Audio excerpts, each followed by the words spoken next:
How's it going, everyone? My name is Sinikle, and welcome back to Higurashi When They Cry. Let's go ahead and continue from where we last left off, which was Chapter 10.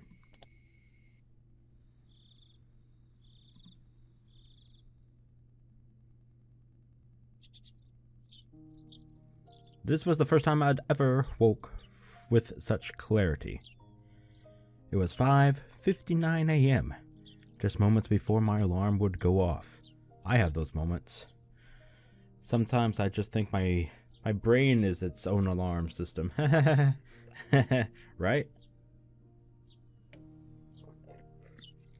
Already my mouth is so dry. This is gonna be fun. I was amazed at the precision of my internal clock. Basically what I just said. Alright. I had made preparations for the next day of school before I went to bed. I changed quickly and descended to the deserted lower floor. Dad, where are you? It appeared that my mom was still asleep. Neither breakfast nor lunch was ready. Yesterday I just unilaterally declared that I would be leaving early today, so it couldn't be helped. I slathered jam on some bread and topped it with instant cocoa. Ooh, yummy. Just as I was finishing up breakfast, Mom rose groggily from her slumber. Keiichi, 今日は早いのね。 Yeah, thanks for breakfast, Ma. I had to make it myself. 学校の行事か何か? Nope. 別に。 Not really. Answering bluntly, I picked up my bag and stood after stuffing 2 slices of bread down my throat. Okay, if you're gonna word it like that, make it a little bit neater, okay? That sounded just wrong. Okay. Yes, I'm leaving. You just saw me pack my shit, didn't you? Stuffed 2 fucking slices of toast down my throat. If I waited for her to make my lunch, then it would end up being the same time as usual. If I did that, it would raise the chances of me running into Rena and Mion on the way. And we don't want that. No, we don't. Yes, from today onwards, I was going to school alone. 今日はいいよ。じゃあお昼はどうするの? 抜け出して商店で菓子パンでも買うよ。そう。じゃあこれお昼代ね。Thanks, Mom. ちゃんとレシート持ってくるのよ。I took the 1,000 yen bill from Mom and slipped it into my pocket. こんなに早いけど、レナちゃんたちもこんなに早いの? いや、俺だけ。レナちゃんには早く出るって伝えてあるの? Just lie. I have no reason to tell her every little detail, now do I? Finding it difficult answering the onslaught of questions, I made an annoyed face. Don't all teenagers do that? Yes, they do. レナが来たら、ケイイチは先に行ったって伝えてよ。ちょっとケイイチ、待ちなさい。It's not that I didn't trust my The simplest of words. I slip. I don't know why. It's not that I didn't trust my parents. God damn it. I just couldn't rely on them. They couldn't help me. I could only hope that they didn't get involved. It was safer that way. My mom's annoying voice was cut off by the slam of the door. Wow, rude. For the first time since I moved here, I headed down the road to school alone. Really? So you even still had someone go with you on the first day of school when you transferred? That's a little weird. But okay, sure. Up until now, I had always walked down the same path at the same time each day. So I was always met with the same people at the same places. But today was different. I didn't meet the people I would normally, and nobody was at the places where I would have normally met them. There was a lot of normalies in that sentence. Of course, Rena wasn't in the spot where we usually met, and there wasn't anyone at the spot where we would have met up with Mion. The length of the trees' shadows, the morning air, and the brightness of the sun, it was a completely different type of morning from what I was used to. Without a doubt, it felt strange. It left me with the impression that I had destroyed the illusion Hinamizawa had set up for me before it had enough time to prepare all the props needed to deceive me. Ah! Keiichi-kun! 今朝は早いわね。みんなで早朝から待ち合わせ? No! The person who called out to me was someone we always passed by as they were taking a walk along the edge of the fields. Their name was, I forgot. Or, who fucking cares? God damn it. Of course, this wasn't the spot where we usually passed each other. 今朝は早くに目が覚めちゃったので、気分転換なんです。あまり気にしないでください。I threw out a random excuse. レナちゃんやミオンちゃんはどうしたんだい? Oh, they'll be fine. 今日は一人なの? Yeah, I am. まあ。And something just flew into my eyeballs, so this is fucking fantastic. I need to pop some pills. I was being asked the same type of questions my mom was asking. So I answered to them in the same uninteresting, vague manner. How rude. It wasn't funny being asked where Rena was each time I passed by someone. What was she, my fucking caretaker? But maybe it was to be expected. It was because for so long we were always together so amicably. Even I felt that if I let my guard down, we could still be Stop it, Keiichi. Don't think about that anymore. You spent all day yesterday thinking about how dangerous it was to go soft, didn't you? Beep, beep, beep. A car horn blared from out of nowhere. It better be just you, Oshi-san. Even though I was walking lost in thought, that horn was way too close. A mechanical behemoth barreled at me from behind, catching me completely off guard. Nope, it's just a random pass-byer. Well, of course it was, trying to kill me. By the time I turned around, the van's hulking chases was almost on top of me. I'd seen plenty of cars veer to the opposite shoulder to avoid pedestrians, but this car was doing the opposite. Wait, what? It felt like there was somebody on the opposite shoulder of the van was swerving in my direction to avoid them. Wait, what? I'm kind of confused by that sentence. That blissfully ignorant train of thought delayed me from realizing something much, much more important. Yes? That large mass was hurtling right at me. Was it going to hit me? The inside of my head instantly flooded with a painfully cold liquid. In that moment, the scene before me, no, time itself had frozen. In the silence of that frozen moment, I compared the van so close that I had no way to dodge it, and my body, the upper half twisted awkwardly in order to look behind me. There was no way I could dive out of the way in my current position. If I lost focus now, this moment would unpause, and I would probably be plowed over, caught in this silly pose.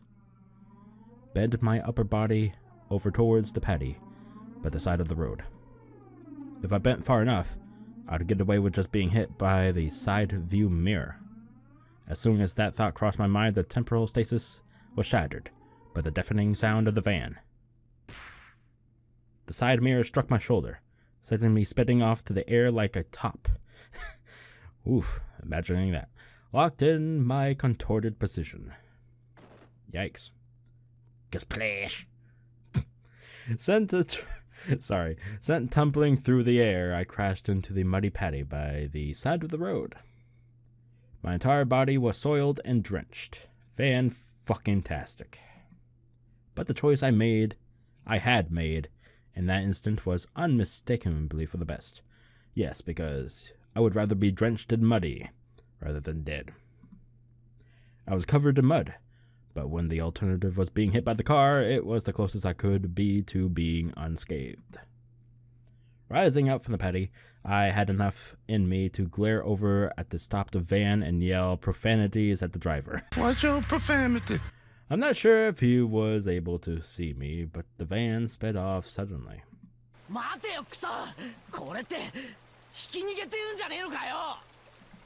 That's what they were trying to do, I bet.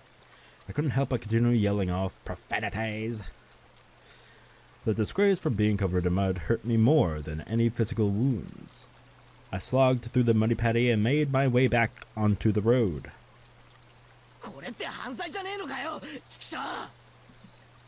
Shit! I'll track you down and sue you. If I go looking for a van, I'm sure to find it in this little village. The path I was on had rice paddies on either side, and it had become so narrow that one car could barely fit through. It wasn't a place you could tear full speed down in the car, let alone pass by pedestrians. Not only was it a narrow road, but the car just now was closer to my side of the road than the other when it went past me. Okay. Sorry. I guess you'll have to read it for yourself, because me reading that like my mind just fucking fogged up. Like, what the hell? Even as I cursed, I was desperately trying to suppress the dark cloud roiling up within me. This wasn't just a hit and run. That car just now was trying to run me over, wasn't it? Thinking back, I did feel like there had been a car creeping up on me slowly for a while now. That's right. As soon as I'd parted ways with that person taking a walk, I had that feeling the whole time. If it had wanted to pass me, then it had no shortage of chances. Normally, I would have felt suspicious and turned around sooner. But I was lost in thought, and now was kicking myself for not realizing it was there sooner. And then, when the path became narrow and there was no one else in sight, he floored it. If I had hesitated for even a moment, the result would have been no laughing matter. As the adrenaline rush from nearly being run over subsided, and the realization of just how terrifying the preceding events were sunk in. There was no doubt about it. That van was intentionally trying to hit me. A cold, vicious sweat seeped into my scalp and slid down my back before dribbling off. I struggled to avoid falling into a panic. There was still the possibility that this was really just an accident. Calm down, Keiichi. But also, don't be so naive, Keiichi. Why are you referring to yourself in the third person? Please stop that. Kind of weirds me out. Being that lax will get you killed next time. You need to always be on your toes. Yeah, tippy toes. Don't give them any openings. If my enemy was really out to kill me, then next time they would use a more reliable method. If that time came and I was acting like I was now, getting covered in mud was the price I had paid for my own naivety. Covered in mud, but without injury. Not even a sprain. I guess this was what you would call the silver lining. I began walking again, this time cautiously. I wouldn't even show a hint of carelessness. I had suspected only Rena and the others up until now. No. It was because I had suspected them that I had believed that there were no other enemies. Oishi-san had said so, didn't he? There was the possibility of a village conspiracy. The whole village is out to kill me. Was I really mired so deeply in this situation that I had no choice but to try and carry on as usual? Wouldn't it be safest to just hole myself up in my house? Being neat. Oh, God. But the moment I abandoned my regular routine, everyone around me would abandon theirs as well. That was just too horrifying to be a thought. I've read that wrong. Sorry. God damn it. I recalled the tales Oishi-san told me of when Hinamizawa was still called Onikakushi. Probably butchering the hell of that name. I'm sorry. A frightening tale of an entire village of demons hunting their prey, surrounding them and eating them alive. One must not interfere with the demons. One must pretend not to see it. The enemy were numerous, the whole village. The villagers, with their unwavering faith in the curse, would do nothing to help me. Yikes. The strong sudden flash of sunshine made me slightly dizzy. I had no idea what was going on anymore. When I suspected it was the work of man, I would catch a glimpse of Oyashiro-sama's curse.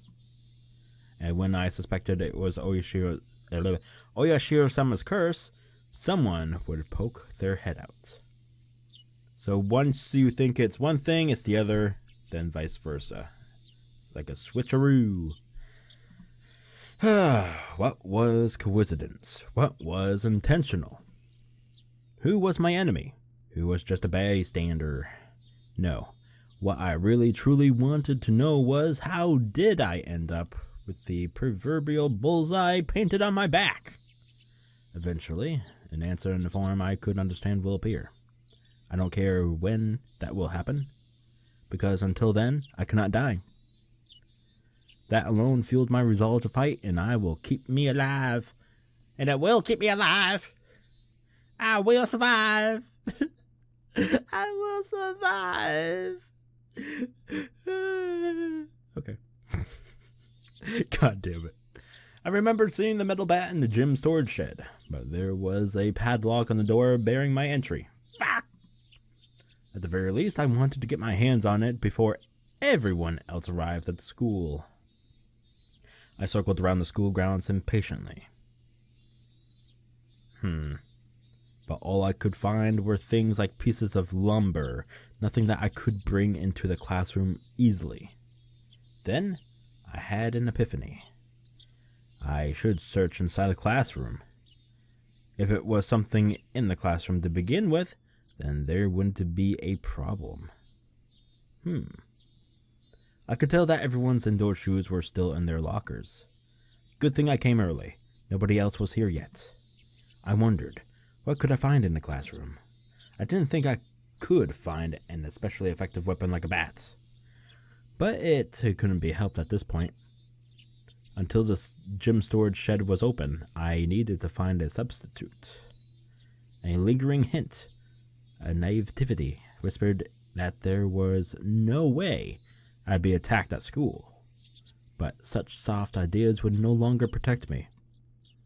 To think that they were slowly making their way into parts of my life that I had once thought impenetrable.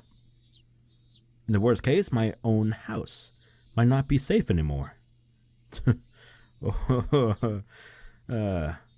He's probably thinking that because of the time Rena was standing outside our room's door for a whole hour listening in, eavesdropping in our conversation with Oshi-san. That still creeped me the fuck out. Oh my god, the hairs on my back.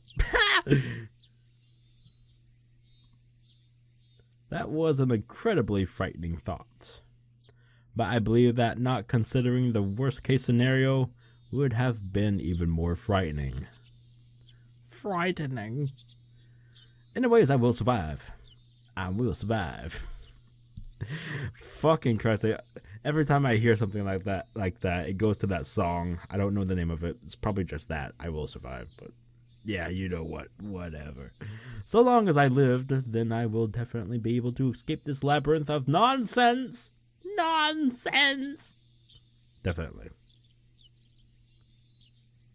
Defers, man. Defers. Alright, my exploration of the classroom came to an impasse. That much was to be expected. There was no way there would be anything that could be a weapon in the classroom. Because it's a fucking classroom in a school. Of course there wouldn't be anything that could be used as a weapon. In case of emergencies, there was probably nothing I could do but swing my own chair around. Alright, then I guess we'll start looking at chair around us. Wouldn't that draw some eyes, though, huh? My gaze landed on the lockers that had come to be used for personal storage. Maybe there's something in there. The locker that Mion used to store her pile of games was among them. There was one for each person in the class, all lined up. Of course, there was one for me as well. Well, yeah, you are a student in that class. I mean, hello. Oh, yeah. There was supposed to be still... Wait, what? There was supposed to still be a tracksuit in my locker. See me covered in mud would be strange. I should go change later. But first I needed a weapon. If one of my classmates came, it would be hard to rummage through all the lockers. True.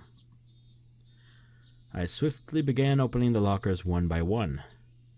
They were mostly just filled with things like gym clothes, personal items, and umbrellas. An umbrella. If I couldn't find anything better, then this would have to be my weapon. I was about to give up on finding anything decent when I opened a locker that held exactly what I wanted. Ooh! It was, without a doubt, a metal bat. It was well worn and pretty beaten up, but there was no doubt it was usable. In that locker that reeked of mold, there also hung a baseball uniform. It was probably the locker of a student in a Pee-wee league or something like that. If that was the case, then he'd probably ask for it back. At that time, I could hear the voices of the children scuffling their way noisily in the hallway. Amongst them, I could make out Rika-chan and Satoko. Ohayou gozaimasu desu.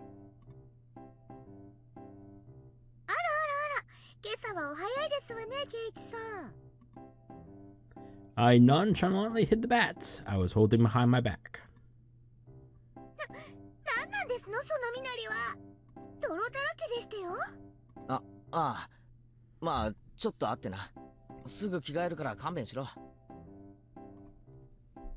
With that said, I began taking off my clothes. Satoko began to flush, just as I expected her to.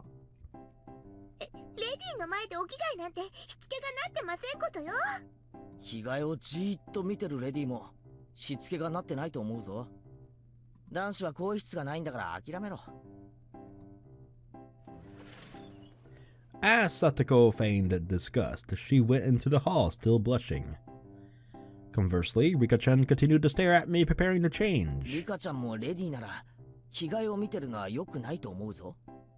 僕はレディーじゃないですからいいのです。She deliberately pouted and looked at me with upturned eyes. じゃあ、リカちゃんも今からレディーだ。レディーなら仕方ありませんです。Rika-chan, appearing to be satisfied with being considered a lady, made her way to join Satoko in the hallway. Just as I breathed a sigh of relief, Rika-chan stopped suddenly and turned back towards me. Keiichi wa yakyū o hajimemasu desu ka? Fuck. It seems that Rika-chan had noticed the bats. ちょっとさ、体がなまってさ、ちょっと素振りでも始めようかなってな。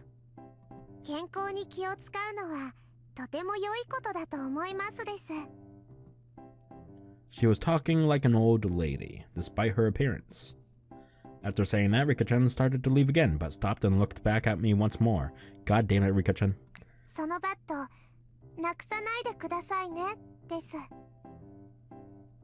It seems she already knew I took it out of someone's locker. There was no name on the locker door. I didn't know whose bat it was, but I would be borrowing it until they complained. It wouldn't be for long, just until the gym storage shed was opened. After quickly changing into the tracksuit, I checked the time. I still had plenty of time before class began, because I came so early. Going out to the fields to practice your swings now, eh? I took the bat in one hand and went out to the schoolyard. That was, of course, to practice my swing. I needed to make it known I would always have a bat on me so I could practice my swing. At some point, the sunlight had become even stronger. Disregarding my classmates as they made their way to school, I took my position in the shadow of the school building. I wasn't the academic type, and I wasn't much of an athlete either. I might get muscle pain if I just suddenly started swinging. True. I should at least start out with some warm-ups. Good idea. I doubt anyone would think I was doing something out of the ordinary, which was the exact opposite of my actual mental state. I gripped the bat and swung lightly.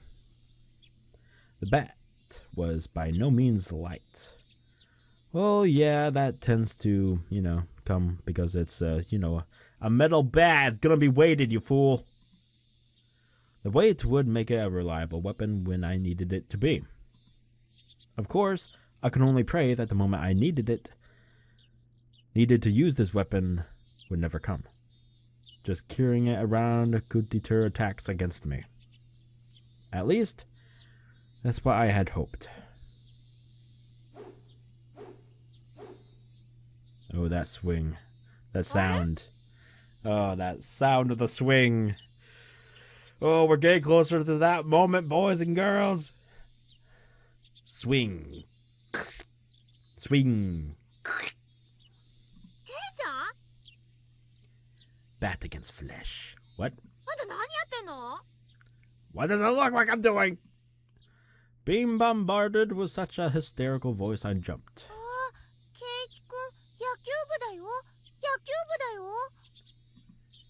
It was Rena and Mion. 先に行ったって言われて驚いたけど、ケイちゃん、あんた何やってるわけ？見てわからないかよ。素振りだよ。甲子園だよ。For the championship! 別にダイエットでもいいぞ。ダイエットってケイちゃん、そんなに太ってたっけ？ I've been having some burgers lately. ああ、知らなかったろ。実は三段腹なんだ。I actually have a... so you're claiming you're drinking beer on a very regular basis, huh? Alright. もちもちでタプタプなんだぞ。It's plump and jiggles.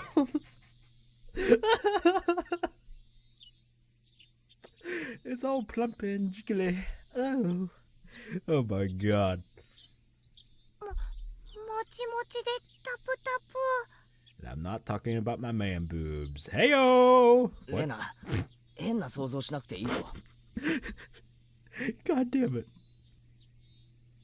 To disrupt Rena from imagining something that vulgar, I ruffled her hair messily. Which I probably shouldn't be doing because she'll probably just take out a weapon that whatever she's hiding and slap. What? じゃあまあ、頑張って県大会を目指してちょうだいよ。 Yes, the regionals. I'm hoping. おじさん応援してるわ。野球部の強い高校教えよっか。そこにいる左腕の亀田くんがすごいピッチャーなんだけどさ。頑張ってね。 Seems they've already taken me for a baseball nut. But oh well. Well, if I really did make it to the championship, it would be a cinch. After all, I'd be the pitcher and catcher. Right. I'd pitch the ball, to run past that ball I just threw and change over to being the catcher in a burst of super... Such bullshit. Burst of super incredible explosive speed. Yeah, right. Okay. Yeah, you're the Flash now, huh? Alright. I laughed dryly at the ludicrous image. Sonic the Hedgehog. Coming back to my senses, I smashed a bat against the ground.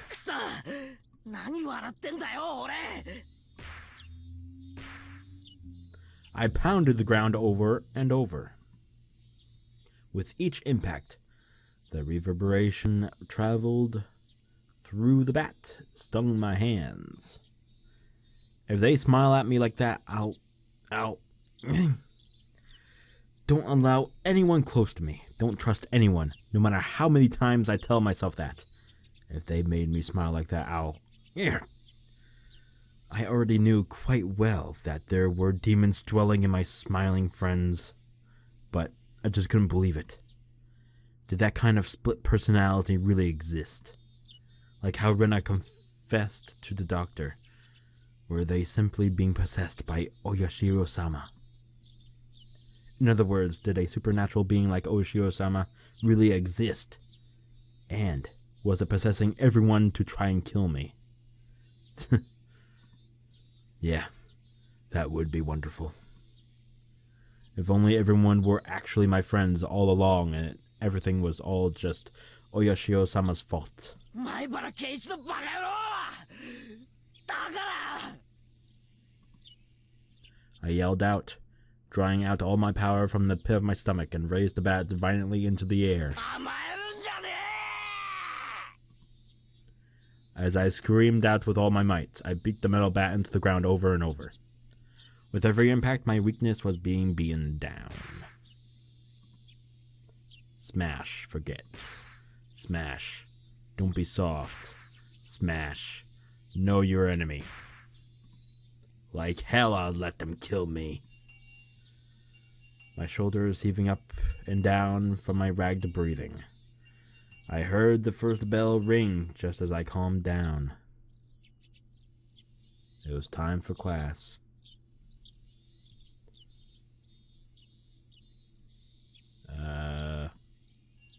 Okay, that was weird.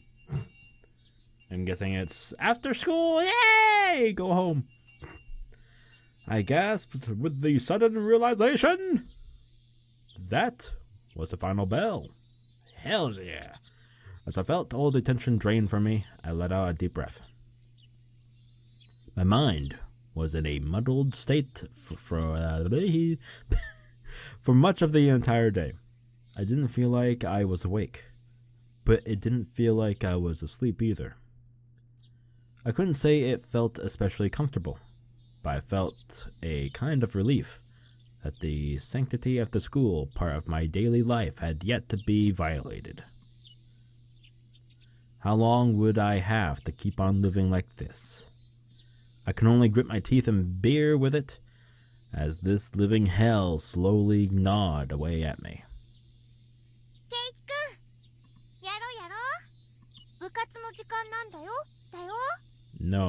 No club time. The sound of Rena's voice brought me back to my senses.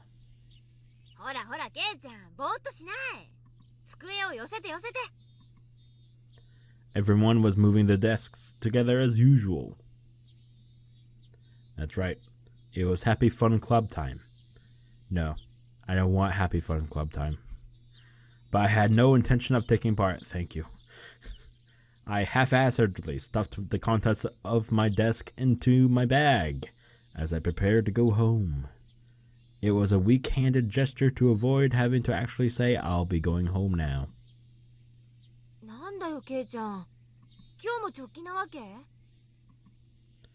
Mion sounded quite disappointed.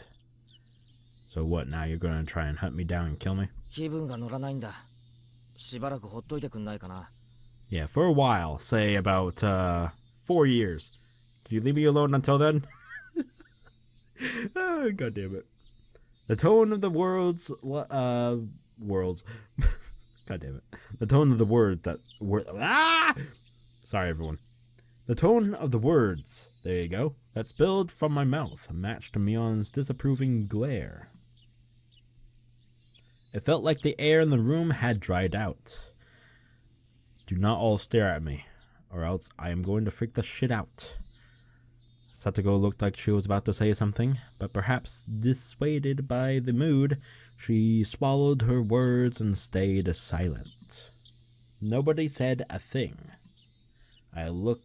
I took that to mean that I could leave if I wanted, but the collective gaze of the four of them, like the tiny pins used to mount an insect in a display, held me in place.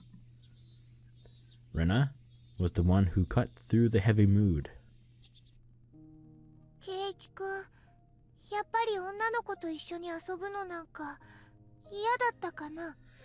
you sly fuckers, how fucking dare you.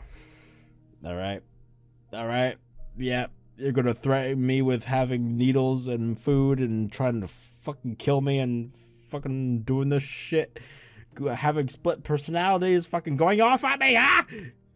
And then now this. Yeah, I don't like playing with girls. Sure. She said it in such a melancholic tone that it sent a wave of pain racing through my heart. Well, for you, maybe, but not me. I don't give a fuck. If this pain was going to kill me, I wanted it to be the soft part of me that could still feel pain. I tore at my chest, violently tearing out the pins that held me in place. We need to get the fuck out of here. I'd only be hurting myself by saying anything more, so I swallowed my words. Cutting things off here, I turned away and exited the classroom. They didn't speak a word to me as I left. Please, do not follow me. I swear to God, don't follow me home. It was a long, dull trip back home, but I didn't lose focus. I firmly squeezed the grip of the bat, which was already soggy was what? Shaggy. Realizing that, I wiped it down with my sleeve. If something were to happen, I wouldn't want it to be slippery. Excuse me? What? Okay, weird. Since this morning, I'd become especially sensitive to the presence of cars. Even while walking, my ears pricked up and sought out threatening sounds and presences. Did I say that right? Fucking Christ. That could be closing in. I need a drink of water. Hold on. And that was why I could hear it.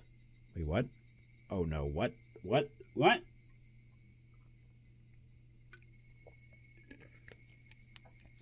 This is the unedited version. You could hear what? Without a doubt, there were footsteps. Oh my fucking God. No. Please, not now. Please, Daddy. Those footsteps had matched up perfectly with mine for a while now. From what I could sense, it was just one person. Oh God. I think it's this scene. I don't like this scene. I hate it. I don't like it. Daddy, help. Help. Daddy! But I had no intention of being careless. Did they intend to follow me like that car this morning until we were in a good location to assault me? Then it wasn't a good idea to keep walking like this. I stopped walking and looked back. The wooded path. Wait, what? I don't see a wooded path. What the fuck? The CG is wrong! It's wrong! Anyway, jokes aside. The wooded path, crowded with trees, responded with silence, as if there was nobody there to begin with. But I wouldn't be fooled. I was certain footsteps were following me. And just as I stopped, the footsteps stopped as well. Fucking Christ, this is creepy as fuck. Meaning the person following me wanted to keep their distance. That was, without question, proof that I was their target. I held my breath, waiting for that presence to panic and start moving again. The trees rustled with the sound of the wind. The Higurashi also joined in the dissonant chorus, trying to throw my focus into disarray. Had 5 minutes passed? Or had I been like this for a whole 30 minutes? It was so hard to breathe that I might have suffocated. It seemed I would be the first one to panic. Without a doubt, he was lurking in the shade of that tree with bated breath. Then, I'd make the first move. I fixed my grip on the bat. I raised it up to my shoulder to be ready to swing it at any time. With all of my might, I screamed at whoever was hiding in the shade of the trees. But the presence in the shade didn't budge. Not budge. Budged. Until the moment I found them. They had no intention of revealing themselves. I screamed out angrily at them again, but even still they didn't move at all. Then I'll go over there myself. Oh fuck, taking charge. With all due vigilance, I approached step by step. Stepping into the tree's shadow, I saw a human figure there. That figure was curled up like a small animal. Rena.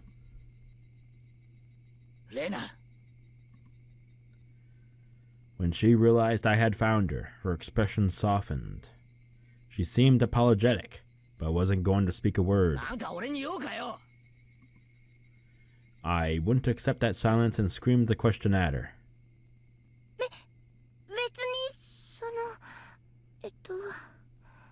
Wait, was it this scene? I'm trying to remember the anime. The scene I'm thinking of might happen a little bit later after this here. I think. Or it could be right now. I don't know. Okay, let's just move on. Rena was in a panic with tears welling up in her eyes. But it was obvious that she had been following me.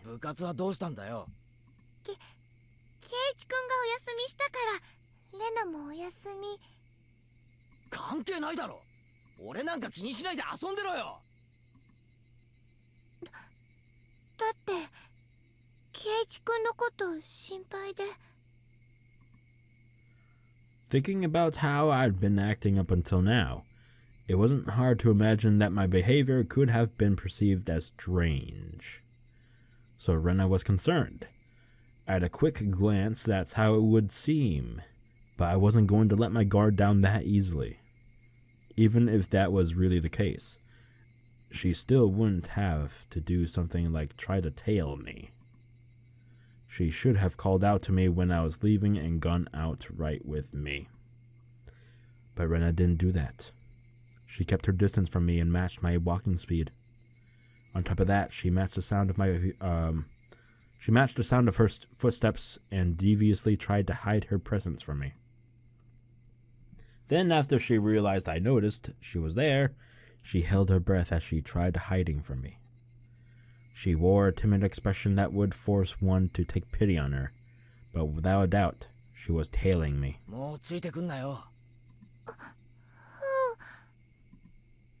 Still glaring at Rena, I continued walking onwards. After I'd walked for a bit, she ignored my command and began walking again, so I yelled at her once more.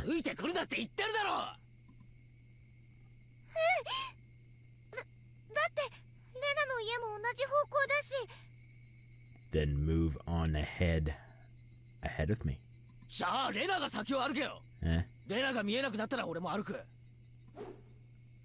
I moved out of the way and waved my bat violently to urge her forward.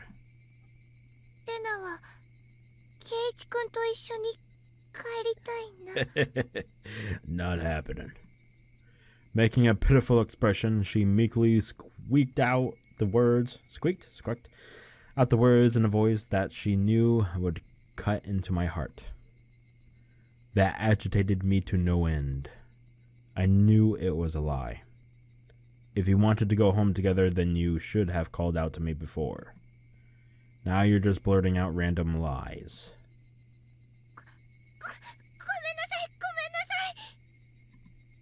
It seemed that the seething anger within me was written all over my face. Even without me saying anything, Rena had understood what I was feeling inside. Sorry, I clicked a little too fast there. I swung the bat, urging her again to walk. Rena looked back and forth between me and the bat and started walking hesitantly, then stopped again.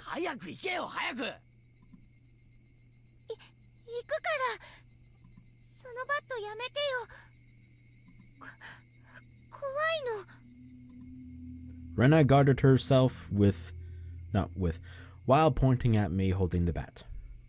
She may have realized that I wasn't planning on using this bat for baseball. I lowered the bat, but still guardedly opened the way for her.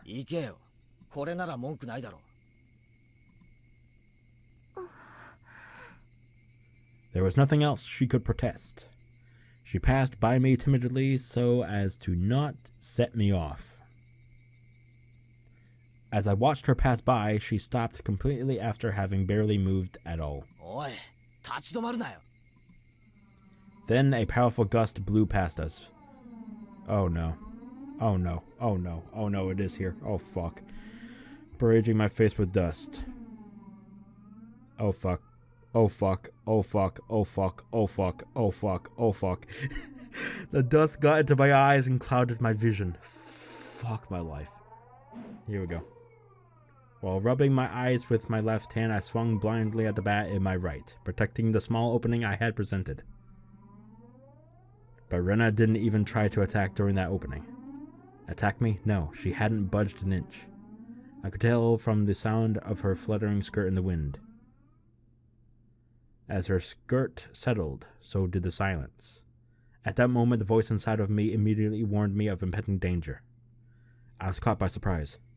The smell of the air had changed. Without me realizing, the air around me suddenly felt like a calamity was about to befall me. It was like the air had suddenly become invisible concrete, like Rena and I were locked in this space. Rena didn't move an inch. Also unable to move, I stared at her back. Oh, fuck. Here we go. Rena was the first to break the silence. Oh, shit. Instantly, she altered her stance. I felt like I had just witnessed her shift from Rena into that other person who looks like Rena. Fuck.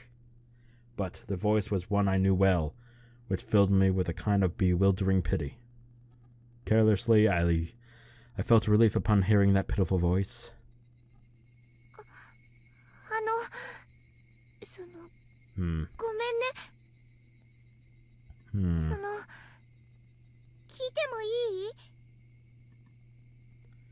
Too shy to even turn around, Rena squeezed her voice out desperately as she trembled.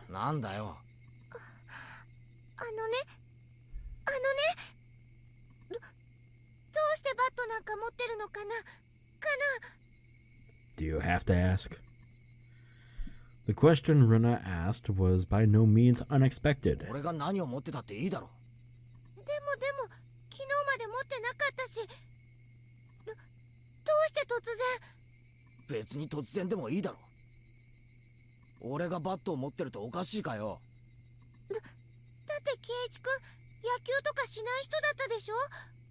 Oh, you're saying this now and not before? Okay.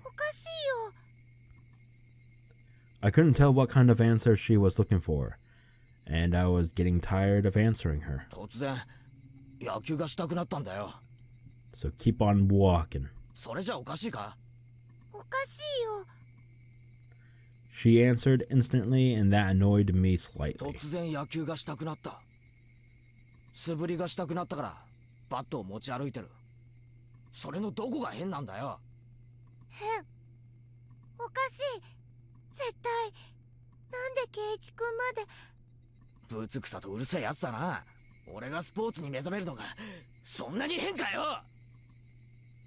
I tried to sound a bit more threatening to end the conversation. Until my suspicions about Rena were cleared, I had no obligation to answer her questions.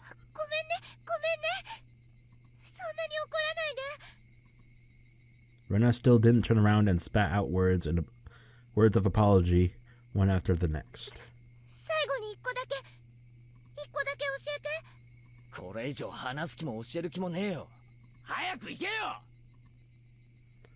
I yelled loudly at her, causing her to flinch like she had been struck. Seeing her in such a pathetic state caused my heart to ache sorely. But even though she was afraid, she stubbornly kept herself from moving. Before I was able to threaten her again, Rena asked her final question. What the fuck are you talking about? What did she mean by the bat was the same? I had no idea what she was talking about.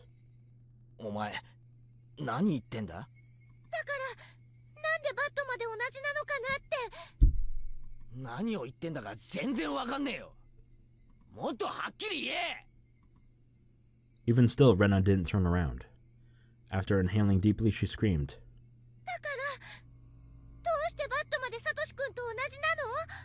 Ah, so I have his bat. Okay.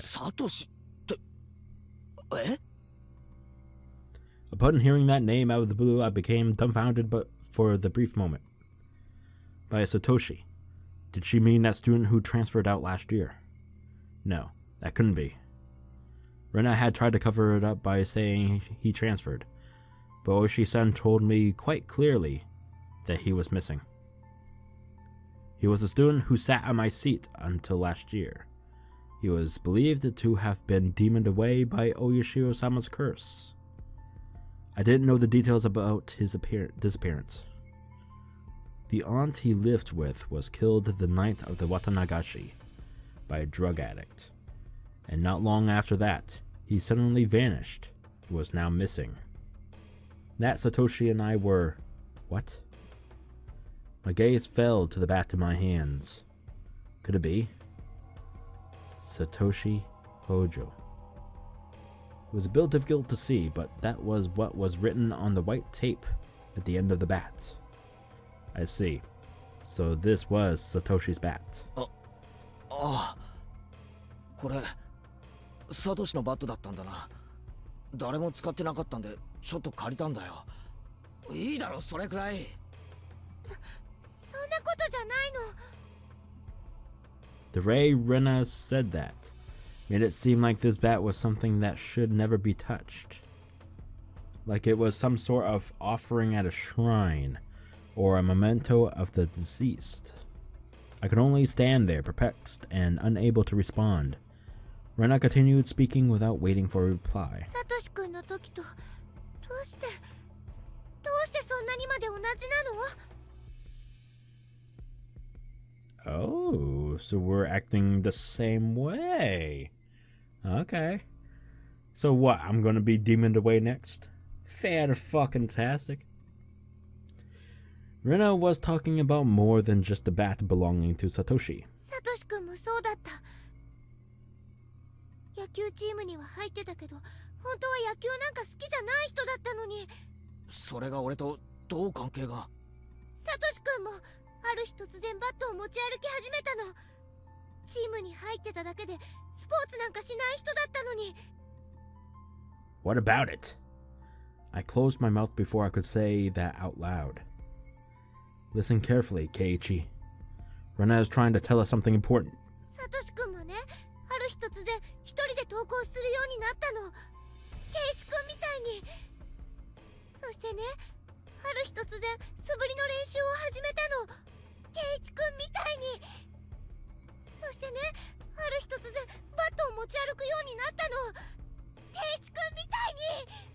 そしてね、ある日突然。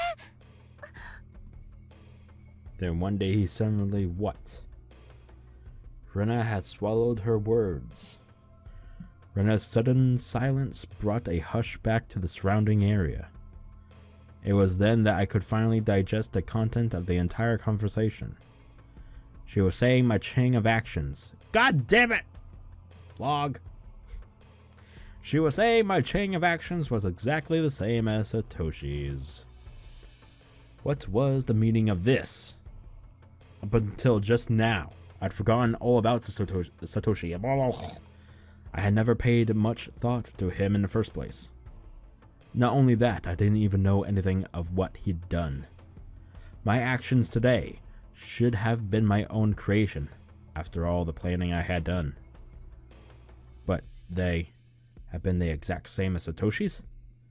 And Satoshi, no, more importantly, if both Satoshi and I acted the same, then there was a really good possibility that what happened after would be the same. Rena, ある日突然サトシはどうしたんだよ? Rena knew. She knew what became of Satoshi. No, forget about what happened to the guy in the past.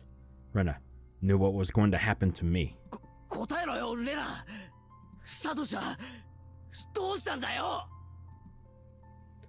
With that, I grabbed Rena's shoulder violently and forcibly turned her around to face me.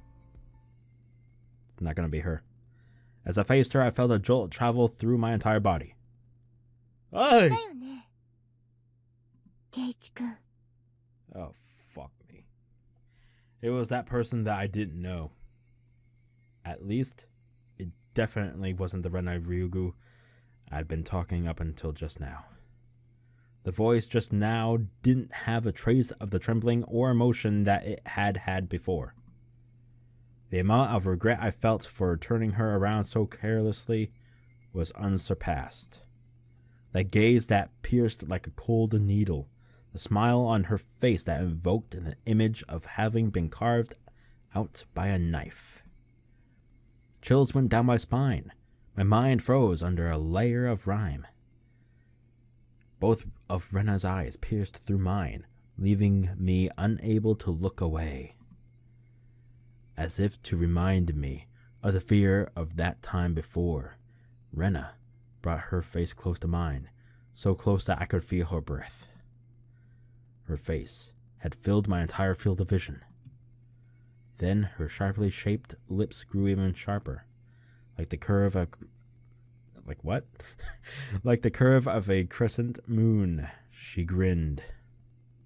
言ったよね、圭一君。 After a short pause, Rena repeated the same words again. サトシ君はね、転校しちゃったの。 Transferred. Meaning what? What Rena meant must have been some new definition of transfer that I was previously not aware. Demoned away. My throat and lips dried up. I couldn't even acknowledge what I had just heard. All I could do was swallow down my own saliva. It would seem that Rena saw that as a nod. She pulled her gaze back and spurily stepped back 2-3 paces. As she did, my legs gave out and I fell to my knees pathetically. Rena, and me on my knees, underneath her emotionless smile. Wait, what? That was worded weirdly, okay? Holy crap, what? That had to be the very odd sight indeed. Seeing me in the pathetic state, she neither scoffed at me nor held out her hand. But I could neither stand nor escape with her gaze shooting right through my eyes. There was undoubtedly a metal bat in my hand, but right now it was useless to me. I was like a fly caught in her web. Heavy sweat beaded down all over my body. I could feel it dripping from my skin. しないよね、圭一君は。 Rena finally released me from that cage of time after what felt like an eternity. But her question was missing something important and was incredibly vague. Once again I swallowed hard, urging her on. 何をだよ。 What did she not want me to do? 転校。 Well, I can't help it if all you tried and killed me. What the fuck is all wrong with you?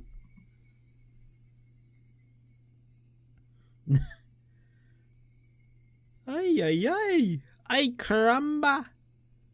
What the fuck is this shit? That the end? No. Satoshi and I had what? All my well-planned actions throughout the day turned out to have been nothing more than a reenactment of what Satoshi had done before. Satoshi, had he really been in the same situation as I was now?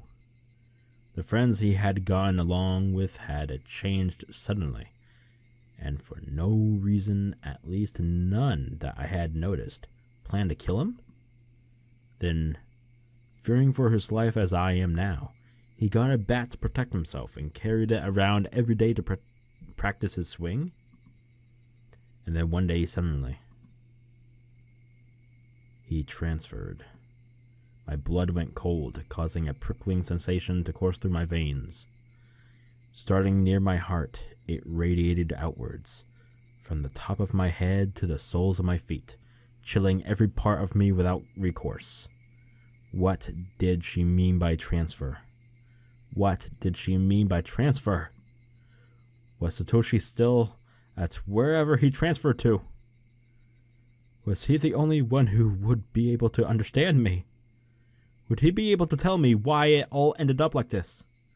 More importantly, where did he transfer to? What did she mean by transfer? What did she mean by transfer? Before I knew it, I was at my front door. The frigid knob was hard to turn. Was nobody home? It wasn't that odd of an occurrence. I reached into my pocket and pulled out the single key attached to my fur seal keychain. I stepped into the entryway. Just as I was about to take off my shoes, a chill ran down my spine. Someone had entered right behind me. What? Like a classmate messing around, standing right up against my back. What?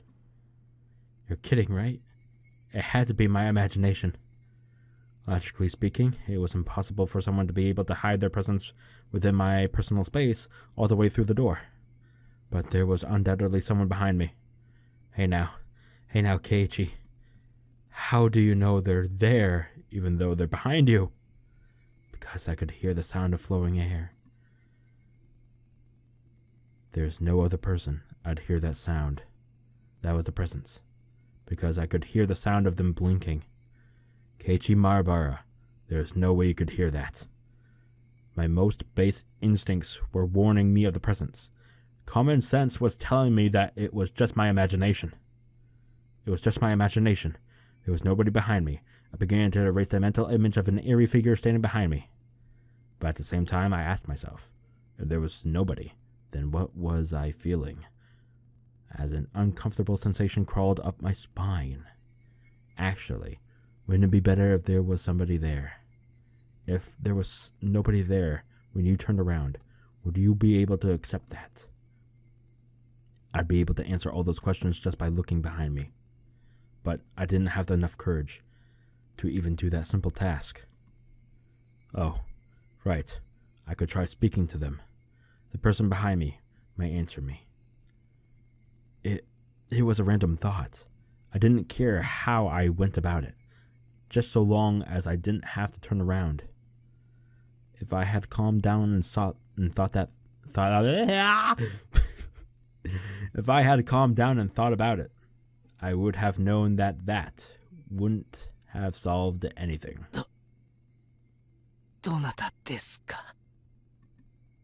I spoke in such a hoarse, broken voice that I couldn't believe it was my own. I could almost feel them contemplating their response. I felt it. There's no way I should be able to do that. Calm down, Keiichi.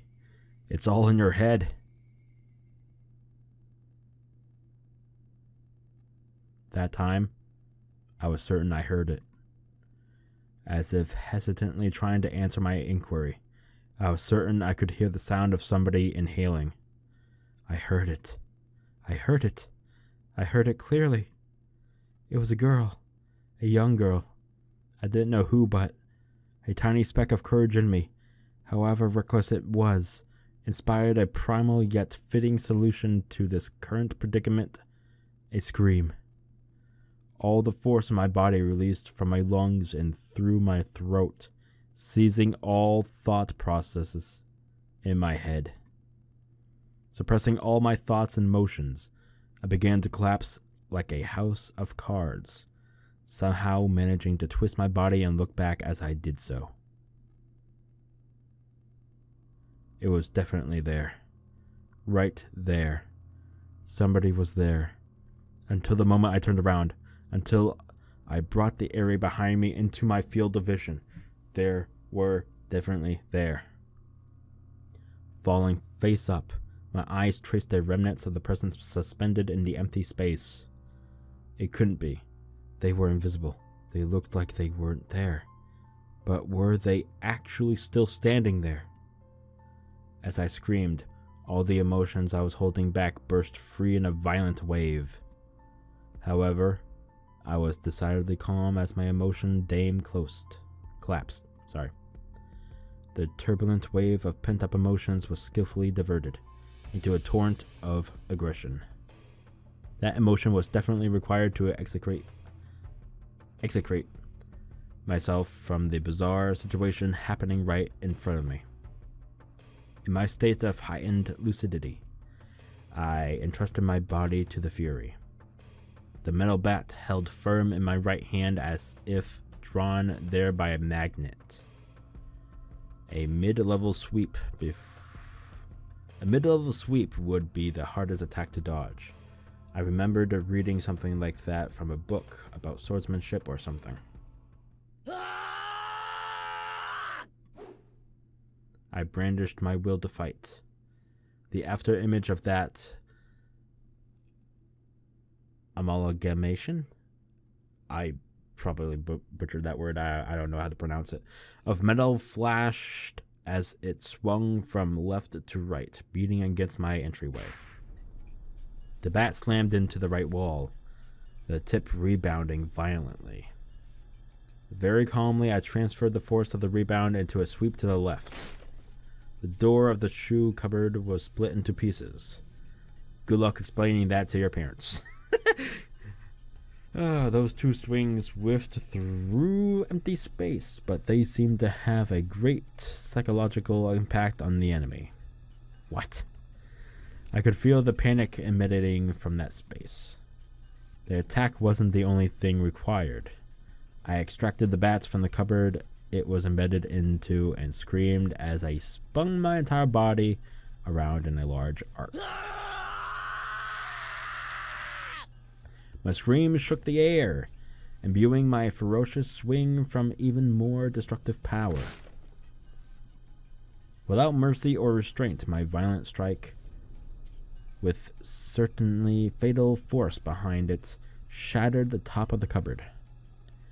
None of my attacks struck the enemy, but my ferocity had certainly seemed to impact them.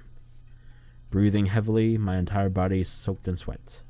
The invisible enemy, there but not there, dispersed. When I was certain that the enemy had retreated, I locked the front door and latched the chain. No way had it only feigned retreat. It was now inside my house. Once again, I channeled my aggression and searched the house for the presence. But it was gone. I had succeeded in fending it off.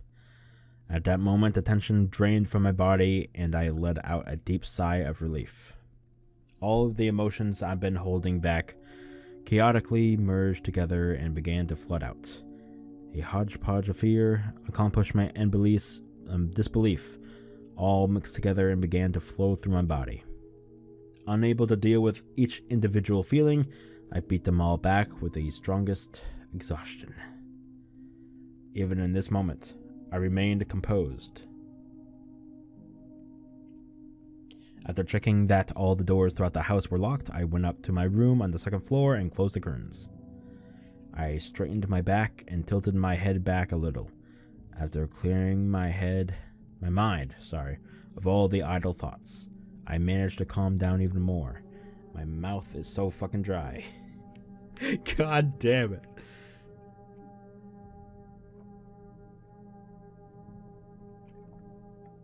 This is actually a very long chapter. Holy crap.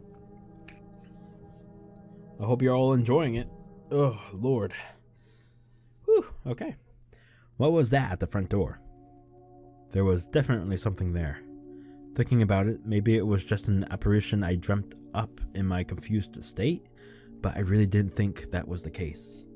Calm down, Keiichi Maebara. Compose yourself. But no matter how calmly I thought about it, what just happened wasn't a figment of my imagination. It was obviously a supernatural phenomenon, and without a doubt, something was behind me. It wasn't some sort of illusion. I saw amidst my confusion and disorientation. Proof? I had just one piece. When I asked who is it, they inhaled as if they were about to answer. That sound had clearly reached my ears. The situation I was in right now was still unclear.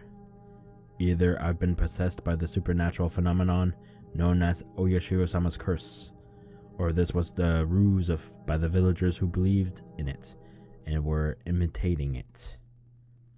Either way, their motives were unclear. The roundabout way it had been done was also still a mystery. If it was perpetrated by humans, that would mean admitting that it was Rena and the rest of them doing it, but it would be solvable. Oishi-san and the rest of the police would surely arrest my enemy. But if it was a manifestation of Oyashiro-sama's curse, I wondered what would happen. Oishi-san very clearly declared that curses didn't exist. At that time. God damn it! At that time, those words were pretty dependable. But as things were now, with the rising possibility that the perpetrators were not human, he suddenly seemed quite unreliable. If I told Oishi-san this was the work of Oyashiro-sama's curse, what would happen? I couldn't imagine his reaction, but it would go without question that a void would expand rapidly between myself and Oishi-san. With me having so few allies to begin with, and not being able to confidently declare whether or not this was a curse, there was no merit to doing that. I'd better keep the facts of what just happened at the doorway to myself. It would be better if I didn't add what happened here to the memo behind the clock. There was still the ever so slight possibility that I was actually confused when I thought I was composed, and I was just going berserk in the entryway. How wonderful would that be if that was really what happened? I would be able to refute Oyashiro-sama's curse. But if I denied Oyashiro-sama's curse, then what would that mean by admitting that Rena and the rest were the perpetrators? If I said that Rena and the rest weren't the perpetrators, then that would mean believing in Oyashiro-sama's curse. By denying both of those, I would be admitting that I, myself, was losing it. The three options from which I couldn't choose became a trilemma of sorts. They mixed together and formed a whirlpool in my mind, making my head spin. Once again, I straightened myself and leaned my back against the cool... Wait, what? Hold on. Once again, I straightened myself and leaned my head back slightly to cool myself down. Okay. Calm down, Keiichi. Accept what was actually happened as reality. Stop thinking of anything more than that. But I couldn't help but think of it. How wonderful it would be if it turned out I was delirious and everything up until now was a figment of my imagination. Oyashiro-sama's curse wouldn't exist, and I would still be bestest buddies with Rena and the rest. Yeah, how great would that be? Endless days of that stupid fucking club. My god, I prefer this shit over that fucking club. God damn it. I would have to be crazy. Yeah, crazy. Okay. That was the first time in my life I'd ever wished for such a thing. Oh my god, it's going dark. Phone call. Hello? The phone rang noisily downstairs. Generally, there were no calls for me, so I never really answered the phone much. But since my parents weren't here, I had no choice. I squirmed off the bed and went downstairs. Moshi, Maebara desu. Keiichi, お母さんだけど。 I intuitively had a bad feeling about this. It was because I thought she was going to ask me to go out and buy some things. So I took the initiative. 何？別に俺、夕食はインスタントでもいいよ。まだいっぱいあったでしょ。 The other day, we went out as a family and bought a whole case of cup noodles. I wanted to get a bunch of different things, actually, but they refused since the individual packs were expensive. So instead, I got a whole case of the mega-sized pork bone and ginger-flavored ones I liked. But my parents don't like strong flavors and didn't touch any of them, so the cupboards were still full of them. だからさ、買い物に行く必要はないんじゃないの？ ケイイチ、買い物のお願いじゃないの。お父さんとお母さんね、お仕事の関係で急遽東京に行かなくちゃならなくなった。Oh, fucking wonderful! I'm alone. Oh, great. Yeah, okay. え？今から？ This was really abrupt. もう着いちゃってるの。お昼には出発してたからね。It's quite a distance to Tokyo from Hinamizawa.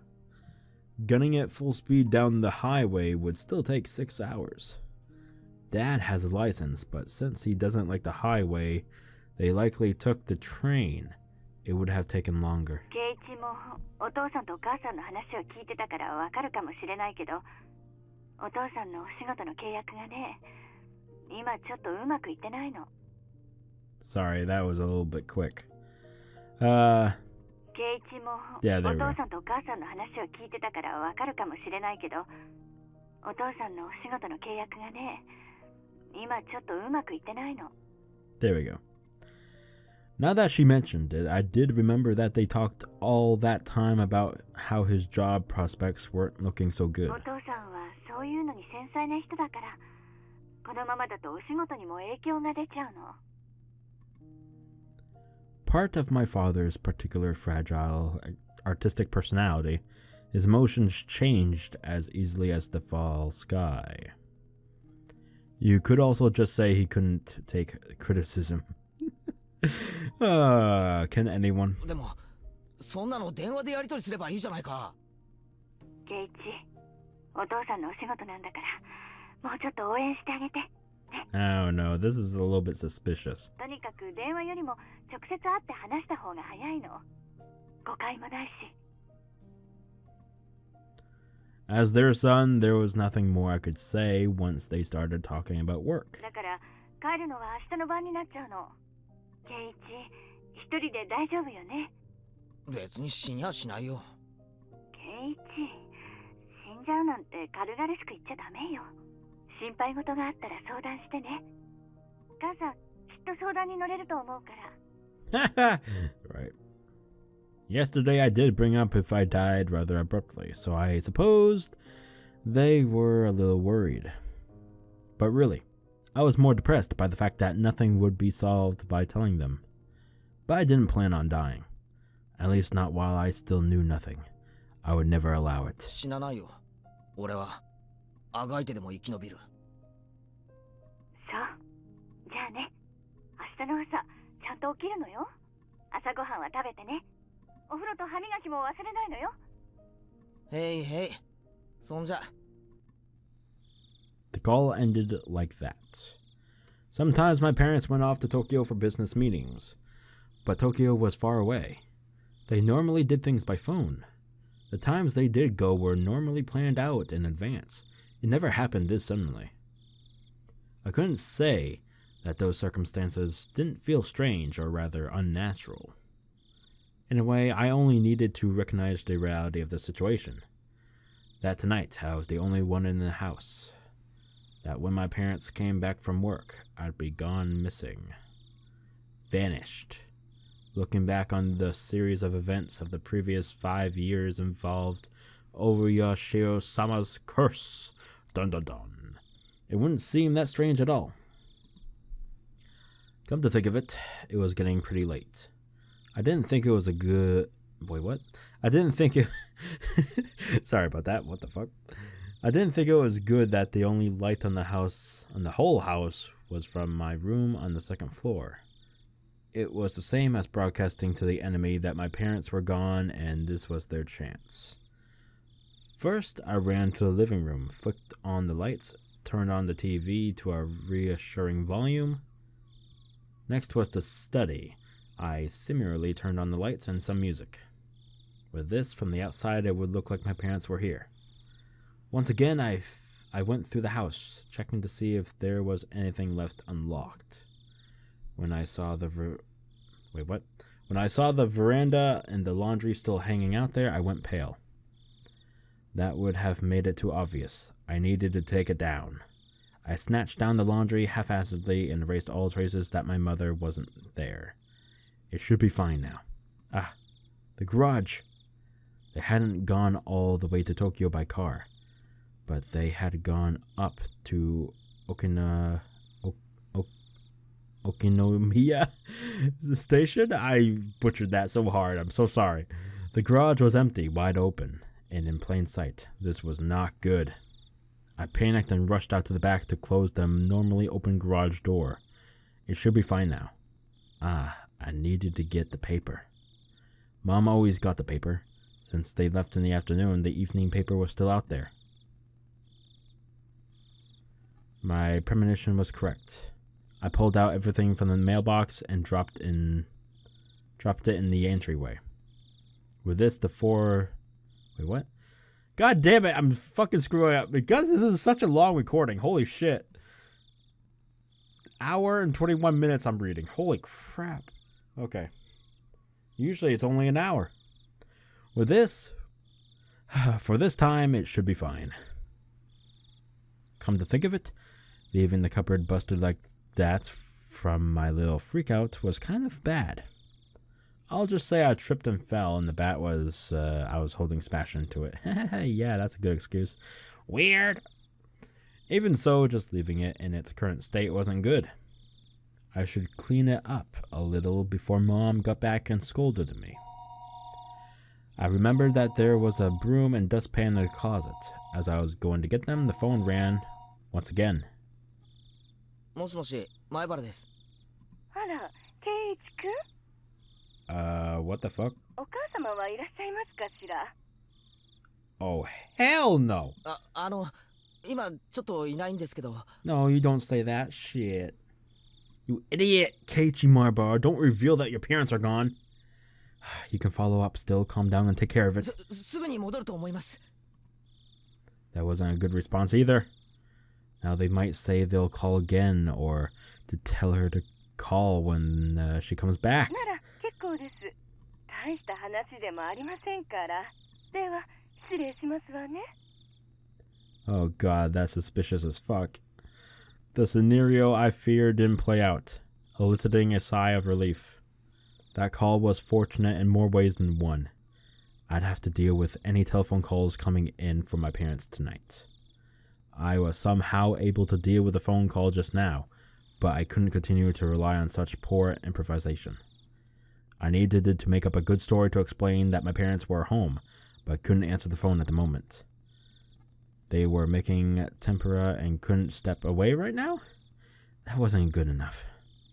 They were sick and went to bed because they weren't feeling well? Was that going to be safe enough? I was thinking about it on the way back to my room when the phone rang once again. Oh my god.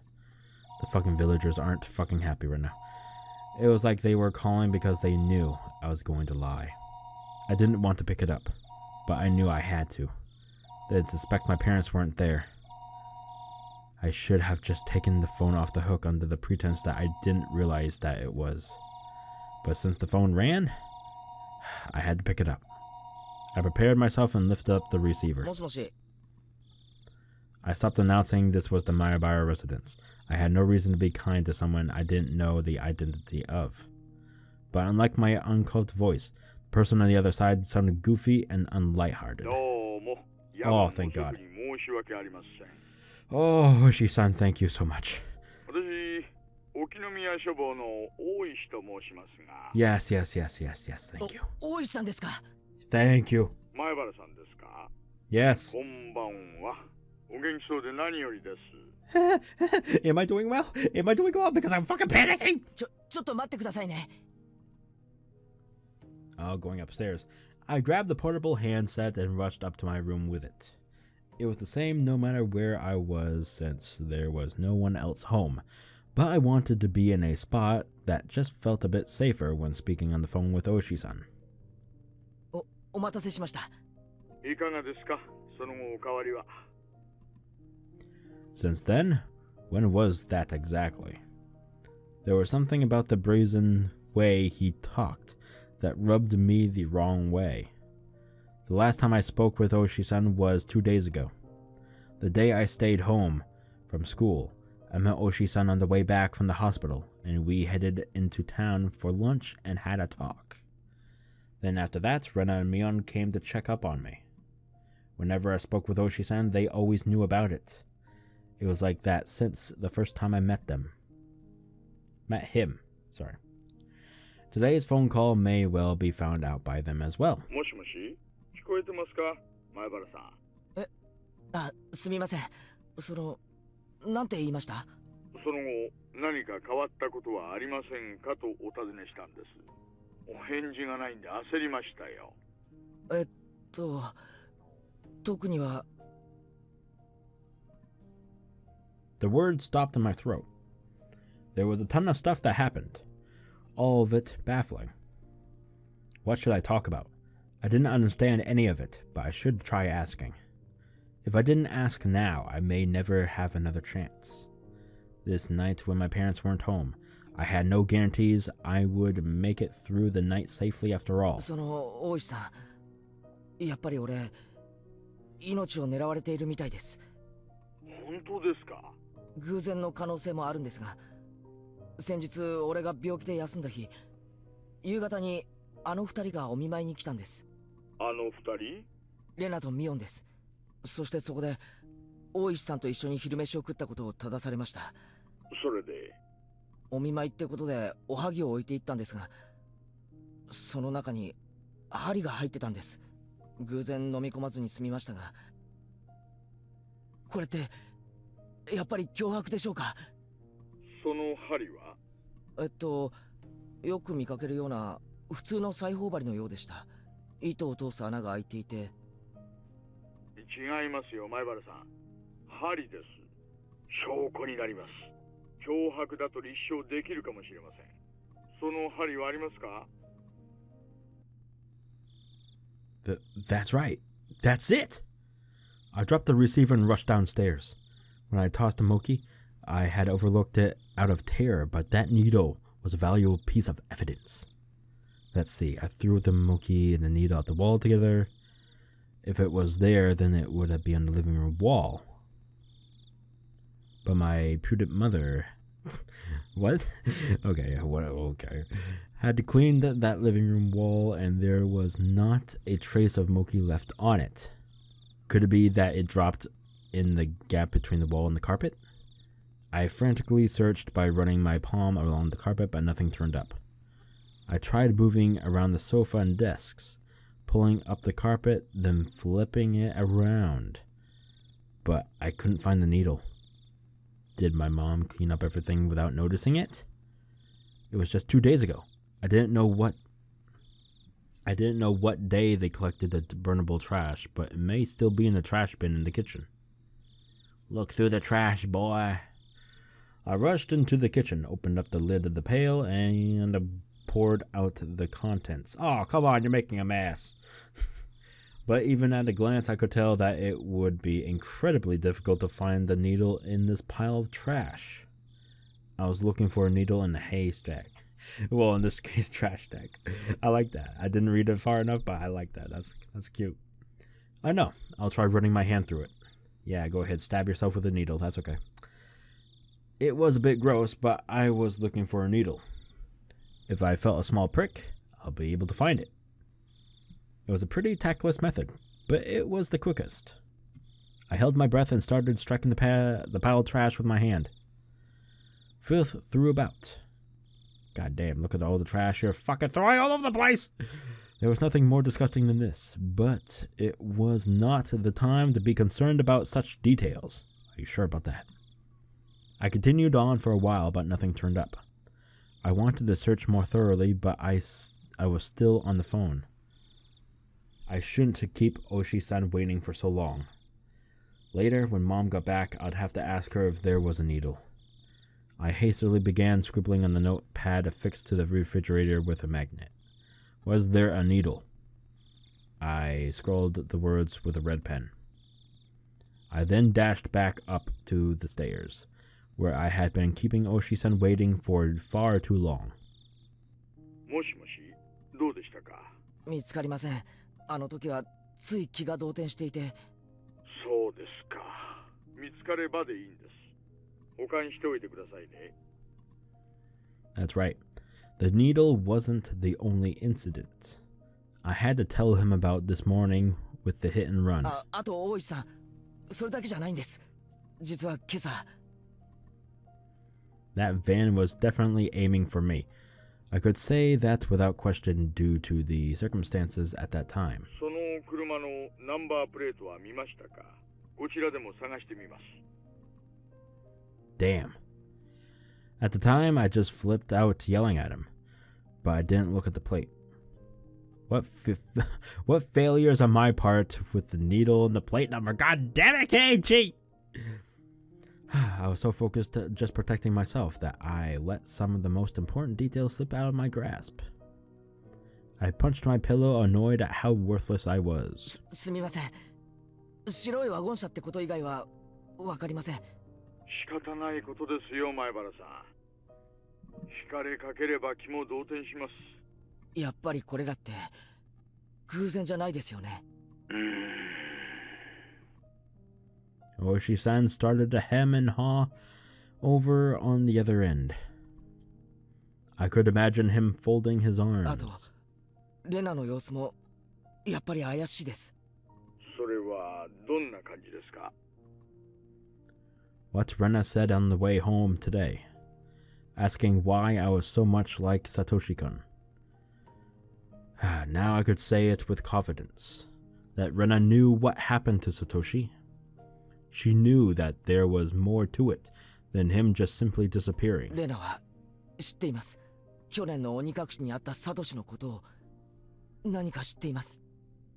それは具体的にどういうことですか？レナが言うには、俺はサトシとそっくりらしいんです。This actually might go 2 hours. Holy fuck. このまま行くと、俺もサトシと同じ運命をたどると。I hope you're in for a good long read. 運命ですか？具体的にどんな運命をたどるか言及しましたか？天候と。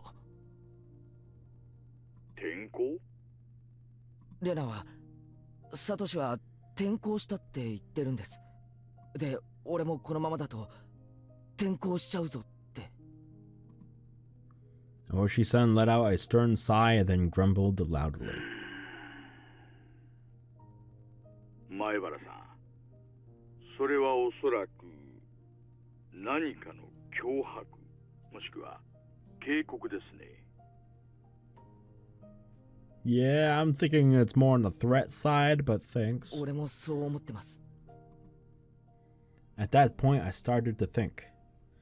Would it be prudent to sum up everything that had just happened until now as the machinations? What? Machinations of some human perpetrator. What the fuck was that word? I've never seen a word like that before. What the fuck? What the fuck? Other than the theory of it being Rena and the others, I was left with Oyoshiro-sama's curse actually existing as the only explanation. Of course I couldn't tell that to Oishi-san. Except, Rena's strange behavior could be proof of either scenarios. Whether it was Oyoshiro-sama's curse being real, or everything being part of a conspiracy committed by all of the villagers. Rena was involved. Rena had to know something. Rena was suspicious. What exactly was Rena? I couldn't help but think she was somehow involved with the prior string of mysterious deaths.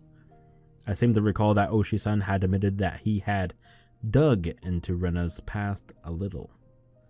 But he was probably just downplaying it when he said a little. Meaning he had actually dug pretty deep, most likely. I wanted to hear about Rena. I wanted to know what happened at her previous school, among other things that were still unknown to me. If Rena was somebody I should suspect. No, not that. I wanted to know the truth. Tonight I was alone in this huge house. Even though I said I couldn't count on them, I had lost the security I felt I had just by my parents being around. It wasn't like this house was some sort of fortress or castle. It was a malicious... If a malicious person decided to use brute force, they'd easily gain entry. But there were no other residences close to the Maebara residence. No one would be able to hear anything, no matter how loud it was. I had never felt as much resentment towards my father's artistic temperament and the fact that he had this house built in such a remote location as I did right now. Oh my fucking god, here it comes. Oh no. Oh my fucking god. I wondered if I would still be here by tomorrow morning. So I had to ask. Right now. Because I had no idea when the next chance would come. 大石さん、聞きたいことがあるんです。 Don't answer that fucking door. 隠さないでくださいね。ええ、何でも聞いてください。 Even though he was so far away on the other end of the line, this was the most reliable he had ever felt. I wanted to ask about Rena, about what happened at her previous school. 実はレナの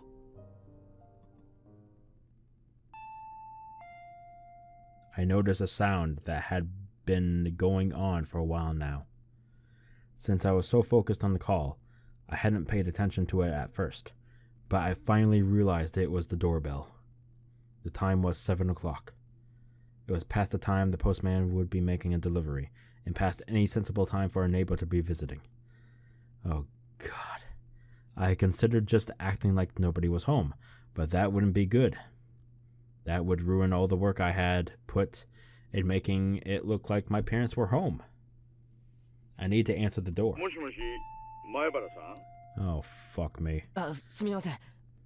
誰か来たみたいですので、ちょっと玄関に行ってきます。I don't think you want to do that. お客さんですか。すみません、すみません。Oh no! We're fucked! 今夜のお電話はこれくらいにしましょうか。 That would be a problem. いえ、すぐ戻りますから。電話はこのままでいいですか？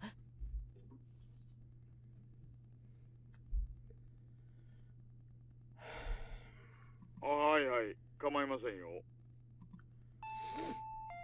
I dropped the handset on my bed and dashed down to the door. I needed to make up a good excuse to get them to leave. I had a hunch it was the lady who called right before Oshi-san did. In which case it would be one of the neighbors who's friends with my mom. I'll just say mom isn't feeling well and went to bed early. That would be the easiest option. Well, here we go. It'd be hard for her to ask me to wake up my mom if she's not feeling well. The bell continued to ring at regular intervals. If someone didn't answer after you rang the bell so much, you'd normally give up and go home, wouldn't you? Without removing the chain, I opened the door slightly and peered out at the visitor. A chill ran down my spine. I knew it. Somewhere deep down inside, I had prepared for this moment. I had tried to escape by imagining it was the easiest person to deal with, one of my mom's friends. こんばんは。Here we go. レナ。 There shouldn't be any reason for Rena to come over at this hour. The timing also made me feel uneasy, because it was just as I was about to ask Oshi-san about Rena. This was gonna be very unsettling. I wish I could have chalked this up to be mere coincidence, but it's clearly not, now is it? But those unsettling words from Mion several days ago echoed back at me. さーてね。おじさんにわからないことはないからね。レナ一人。うん。 It seems that Mion wasn't with her. But that didn't change the situation at all. 何しに来たんだよ。ねえ、ケイチ君。ちゃんとドアを開けてお話ししたいな。Not happening. レナは玄関に入っちゃダメなのかなNah. It was true that speaking through a chained door wasn't the right way to talk to a classmate. But うち、夜は必ずチェーンかけてるんだよ。気にすんなよ。なら、仕方ないかな。Rena looked at the ground sadly, but she kept smiling at least, and her effort to keep that smile up was quite pitiful. Even though she was tugging at my heartstrings, I didn't lower my guard. As long as I stay like this, even if it made my heart ache, my life wasn't in any danger. What I really feared, more than the possibility that hoodlums would assault me if I removed the chain, was trusting Rena enough to remove the chain and having my friendship betrayed. As long as the chain wasn't unlatched, even if it made my heart ache, I wouldn't have to deal with being betrayed by Rena.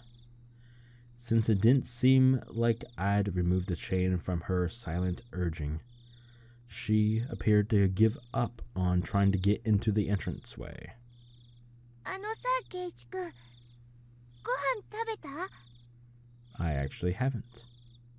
No, I haven't eaten. Since my mom wasn't there, dinner wouldn't be ready no matter how long I waited. I laid down when I got home, was woken up by the plane. Yeah, that says plane, alright. By the phone! God fucking damn it. Nearly 2 hours, can you believe it? And didn't have a chance to eat since I used up all that time talking. I was going to have cup noodles in any case. I could just eat one whenever I wanted to. いや、まだだよ。それがどうしたよ。じゃあよかった。Look at that, it's got stars. これ見て。 No. お惣菜とか持ってきてあげたの。 Oh, what? Filled with no... Are those filled with needles too? Yeah, I'll welcome those. Ha! Give me 'em.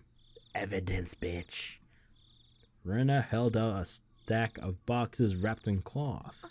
お台所とか貸してくれれば、お味噌汁も温めてあげられるよ。Not happening. いいよ、そこまでしてくれなくても。でも、お豆腐もお野菜もたっぷりなの。 Who the fuck eats tofu? I don't like tofu. Get the fuck out of here! そういうの嫌いかな。 Nah. There's no way I wouldn't like that. I love miso soup and lots with lots of vegetable. God damn it! I love miso soup with lots of ingredients. White radish, carrots, burdock root, and potatoes. Dense and fibrous root vegetables. Yeah, that miso soup looks incredible. ご飯も持ってきてあげたから、レンジで温めれ It's ば probably すぐ食 poisoned. べられるし。 Without a doubt, rice needs miso soup. Stuffing rice down your gullet, sipping miso soup in between ravenous bites. Oh, yes, how wonderful it is to be born Japanese. You son of a bitch. それからね、またお漬物を作ってきたんだよ。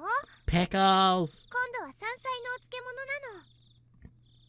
Before I had moved here to Hinamizawa, I scoffed at the mountain vegetables called sansai.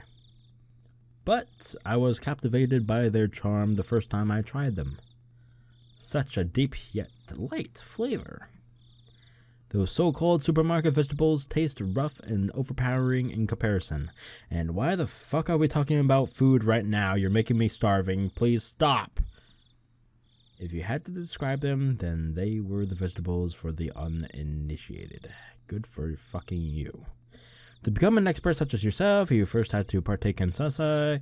It was common knowledge around here that the Ryugu family's traditional pickles were wonderfully delicious. Great. Yeah, more food talking pickles. Yeah, okay. What? Oh, no matter what kind of pickles they were, they go so well with that fluffy white rice. Oh my god, please stop. I'm about to stop my recording right now to eat. I'm starving, actually. Holy crap. Yeah, and also what? Poison? Is there poison in there? But wait, there's more! So delicious. It just seems so delicious. Farewell to my unhealthy self, who said he'd make do with cup noodles. I believe cup noodles is also unhealthy, so... Renan appeared to be in a good spirits, and she was offering such a delicious-sounding dinner. The stress evaporated from my gut, and hunger reared its voracious head. At the same time, my awareness of Rena suddenly dwindled. Rena did say she was alone. It shouldn't be a problem letting her inside. Though the possibility that it was laced with poison still hadn't been ruled out. Ah, see? At that moment, a cold chill ran down my spine once again. I couldn't understand why such a sensation had occurred just then, but the voice inside me was sounding the alarm. Oh fuck, no. Please, why is it black and white? Why is there no background? Help!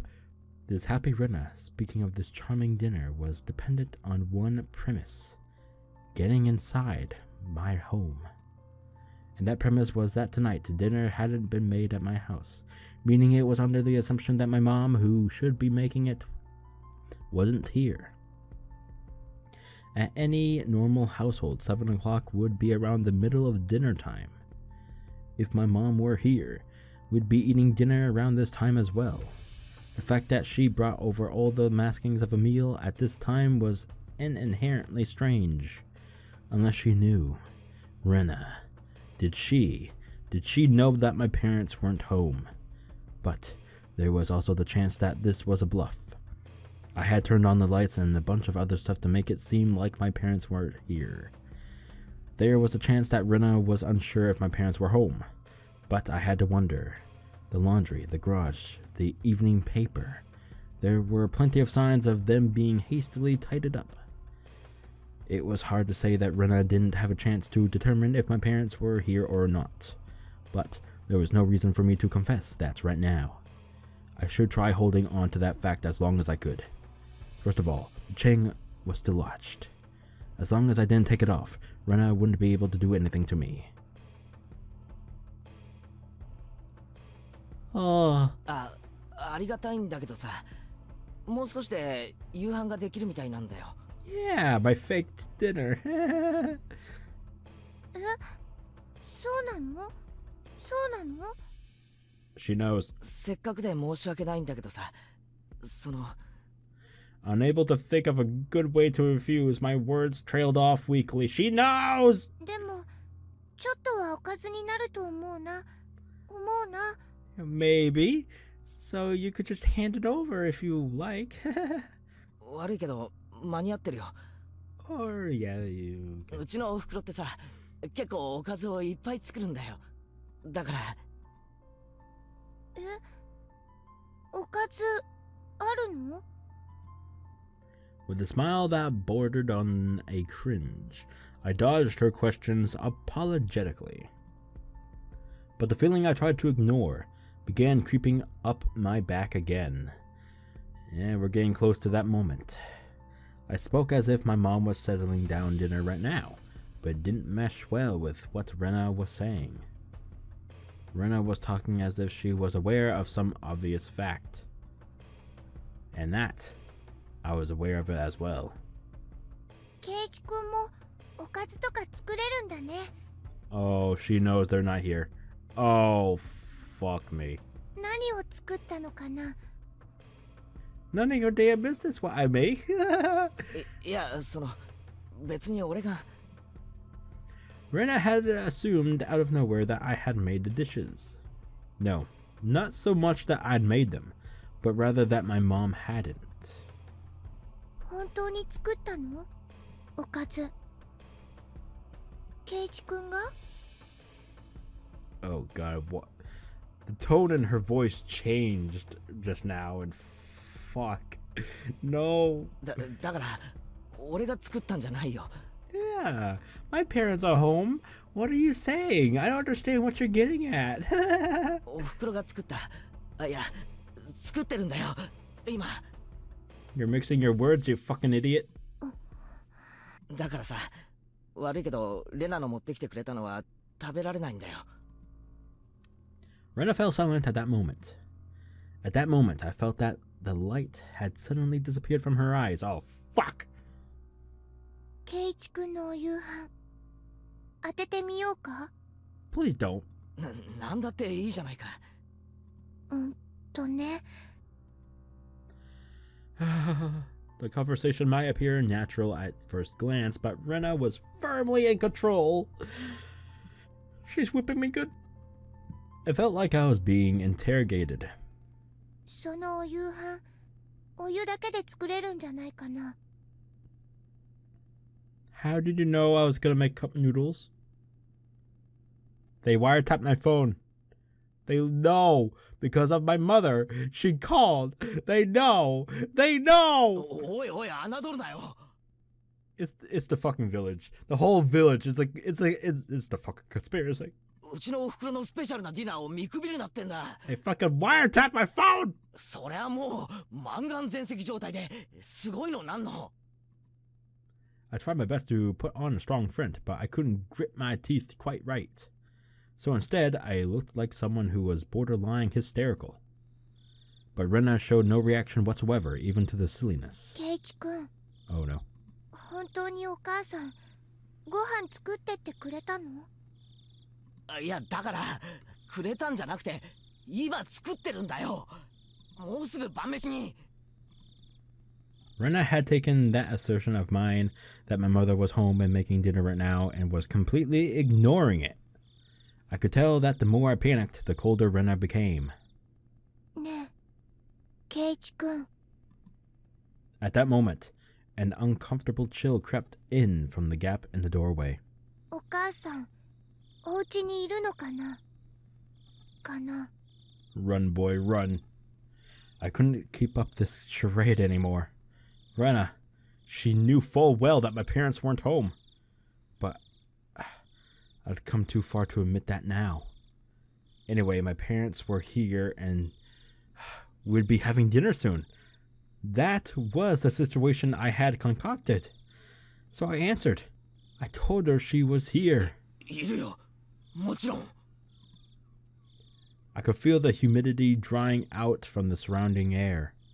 Rena's eyes were becoming even more frigid, piercing me with their gelid glare. どうして？ No, please, no, don't do this to me. Don't. 何のことかな。 Not now, please! I tried acting casual, but that facade, oh my god, no, was torn off me the instant I looked into Rena's eyes. Burrow.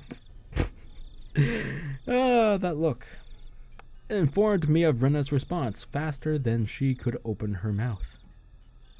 どうしてさっきから嘘をつくのかな？ Motherfucker! かな？ Close the door, close the fucking door, close the fucking door, right now, fucking close the fucking door. 嘘なんか。 No, I'm not lying. 嘘だよね。 Shut up. 嘘なんかじゃ。 嘘だよ。 Stop, please!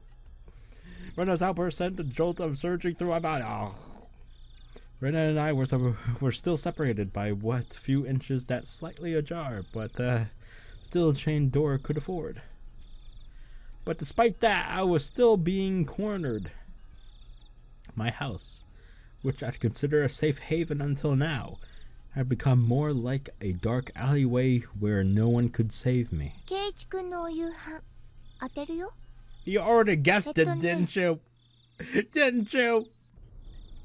I knew now that Rena had already known. Ah, fuck my ass! I knew now that Rena had already known that my parents would not be here tonight. But it was still so strange that it had come to this. Even if she somehow knew that my parents weren't home, there was no way she should be able to guess what I'd be eating tonight. But Rena said she'd guess. How could she guess it? How could she know it was カッ instant? プラーメン当たりでしょ？ That I was going to eat. Wait, the cooking repertoire of a man who can't do housework is probably nothing but cup noodles, after all. Looking at this statistically, it was the most probable answer. Yeah, sure. You're gonna go by statistics. Okay, yeah, sure, okay. That didn't mean she was guessing. ラーメンだけじゃきっとお腹すくと思うな。 How do you know how big my stomach is? Maybe it's like a fucking peanut. Maybe just noodles will fill me up. ご飯とかも一緒の方がきっと腹持ちいいと思うよ。 Nah, you can keep your fucking rice. Get the fuck out of here. Keep calm, Keiichi Maebara. This was just coincidence. Rena was just reading certain tales of mine. So the fact that she was interfering what I was thinking alarmed me. but it wasn't as if she was actually reading my mind. If it was being read, then she was a demon. No, not a demon. Things like that. They couldn't possibly exist. 好きなの？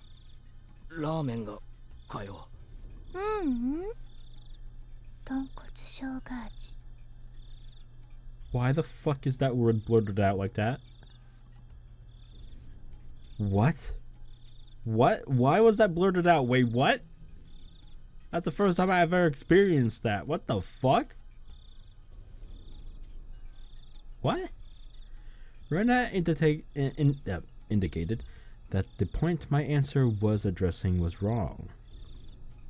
Her rebuttal was so short that I momentarily didn't understand the words Rena had spoken. ごめん、レナ。今、なんて。何が？今さ、何が好きって聞いたんだよ。The hell? It wasn't long before I regretted how carelessly I'd pushed forward with that question. It was such a simple answer that was why I wasn't able to comprehend it. Oh god. 生姜味。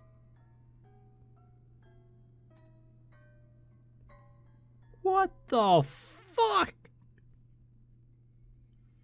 I wondered how I appeared in the moment my mind went completely blank until the moment I was able to recover. As my field of vision began to distort, slowly swirling in a counterclockwise direction, I lost all sense of balance. なんでそこまでわかるんだよ。 I didn't even deny it. That was the type of frenzied state I was in. How could Rena know even this? Not even caring as I mashed my head against the door, I fixated my gaze on Rena. But she didn't even flinch when she saw me do that. 確かに勝った。まとめて勝った。俺が箱買いした。それがどうしてわかるんだ。なんでかな？不思議だね。だね。 How could you dodge the question at a time like this?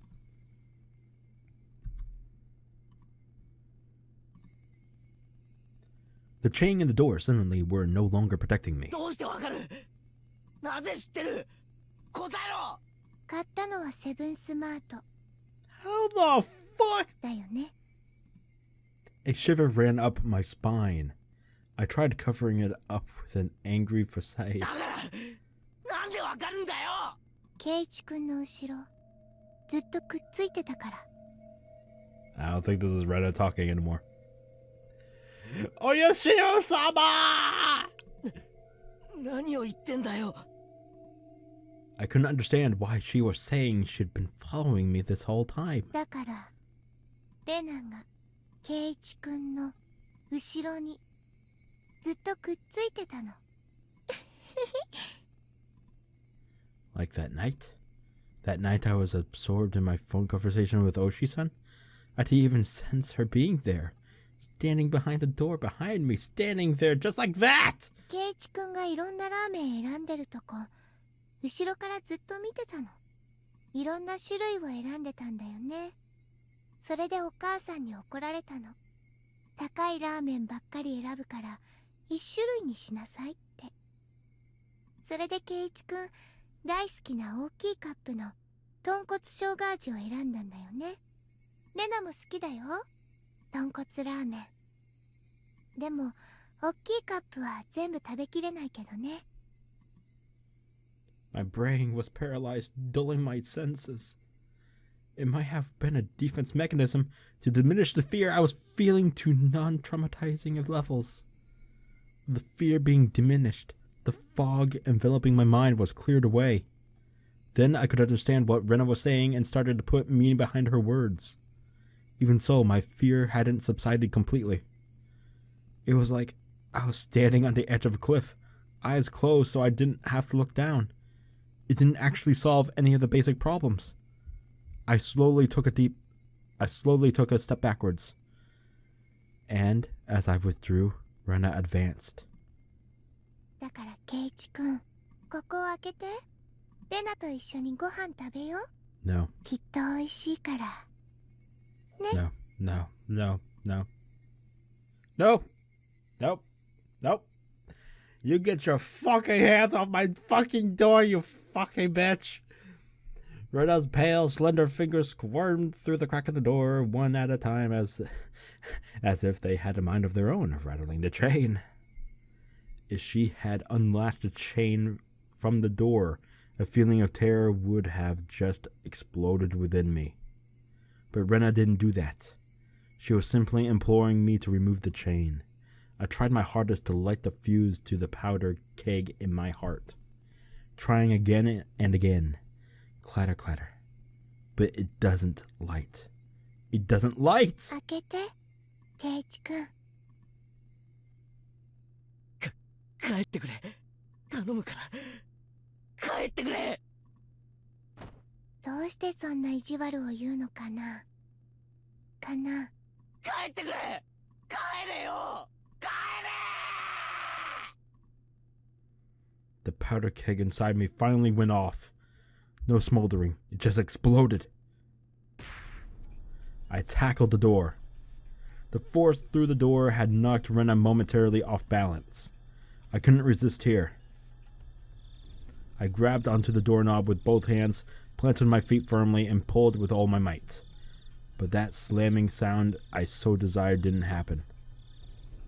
Whoa, okay, Red. I could feel a tiny disturbing bit. Oh my fucking god! I could feel a tiny disturbing bit of resistance keeping the door from closing. And the source of that was Rena's fingers.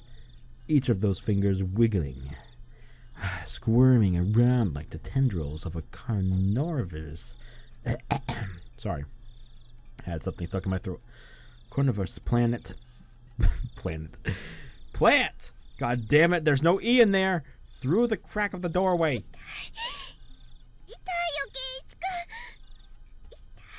You're goddamn straight, it hurts! Now get the fuck out of here! It wasn't a harsh shriek, but more of a whelp. She was trying to keep it back. I kept on pulling on the door with all my might. I didn't even realize that if I didn't loosen my pull on the door at least momentarily, Rena wouldn't be able to pull her fingers out, and that was why the door wasn't closing.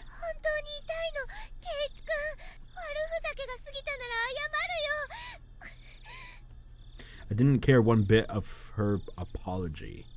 No matter how much she apologized, it didn't change any of what she had done up until now. It didn't change anything.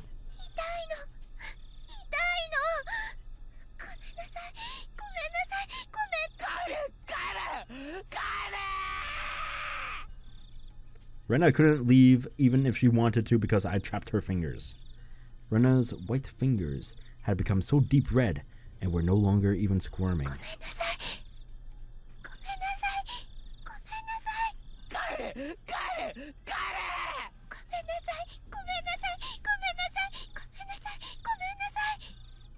Rena's apologies were occasionally twisted with pain, but like a broken record, she was intent on repeating it over and over. Go away, go away, go away, go away, go away, stop it, stop it, stop it, stop it, stop it! I pulled on the door even harder.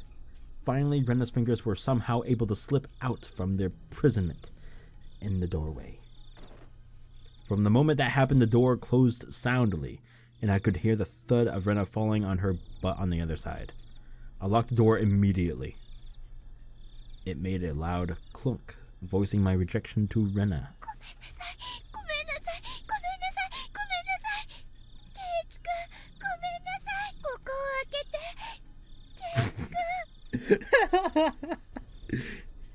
I'm sorry. Open up. Oh my god. Rena leaned against the door, apologizing profusely and nothing else. After confirming that I was sufficiently sealed off from her, I trudged away from the entryway. On the other side, I could still hear Rena echoing her apology. I'm sorry. Those pitiful words. They would be forever seeking my forgiveness. I didn't feel bad about this at all, but that wasn't out of any sort of malice. I felt a sort of hazy sense of relief that I was able to escape from Rena. Before, Myon had threatened me at this doorway, saying there was nothing she didn't know. And just now, at the same place, Rena told me the same thing. My feeble attempts to disguise the fact that my parents weren't home had served no purpose from the start. I should just have pretended to be out, and not even opened the door. My meager plans hadn't helped at all. In Hinamizawa, it was impossible to outwit them. Even though I was on the other side of the door, I wanted to get as far away from Rena as possible. 1 step, 2 steps, with each one her sniveling apologies became more distant. I sprinted up to the stairs and dove into my room. As you would expect, I was finally no longer able to hear Rena repeating her endless apology. Diving into my bed, I was startled by the hard lump I felt. There was something in my bed? It was a phone. It was the receiver, yeah. I finally remembered. I was in the middle of the call with Oishi-san. Although in the anime, when this happened, he was downstairs in the entryway with the phone, right? I think so. No, the phone was in the hallway. Yeah, downstairs. So that's actually pretty cool. They changed it a little bit. That's cool. Okay. I think I'll go ahead and include the animation for that and the clip of that in the ending, so you can see how drastically it changes a little bit. Looking at the clock, apparently not much time had passed since I went downstairs. Could it be that my clock had run out of batteries? I had talked with Rena for so long. How did almost no time pass? But the hand on the clock was ticking forward 1 second every second as usual. As I put the still warm receiver to my ear, time, which felt frozen, began moving once again. もしもし、大石さん、お待たせしてすみませんでした。いえいえ、大してお待ちしていませんよ。It became apparent that the amount of time that had passed between myself and Oishi-san was different. Over the phone, I could hear an energetic voice from a sports program or something. It drove home just how far away Oishi-san really was. 今、レナが来ました。遊びに来たんですか？ Yeah, play with my fucking emotions. I wasn't confident that I could coherently explain the situation to Oishi-san. Well, you better fucking do it anyway, bitch. But I didn't need to right now. Right now, I needed to know about Rena. God damn it. That's right. I was planning to ask Oishi-san more about Rena, but Rena's little visit had interrupted the conversation. What was true and what was false, I couldn't tell. The one thing I knew was the single grim reality that Rena was suspicious. I might be able to figure something out if I asked Oishi-san about her. Up until now, I had regretted it whenever I forced myself to ask about things that I was better off not knowing. But looking at it that way, you could say I'd hit rock bottom. There was no possible way I could feel any more regret than I did right now. No. Rather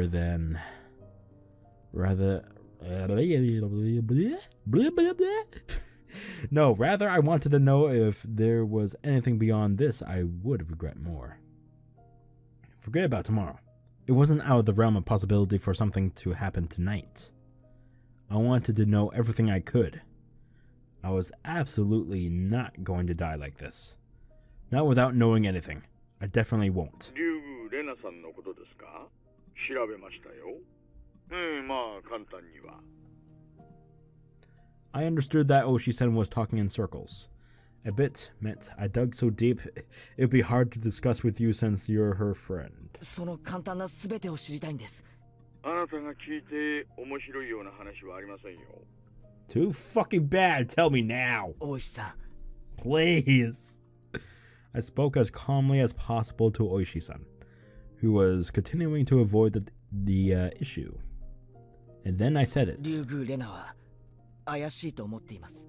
過去の事件がたとえお社様のたたりによるものだったにせよ、竜宮レナは関わっています。レナさんが怪しいと思える。具体的な証拠があるのですか？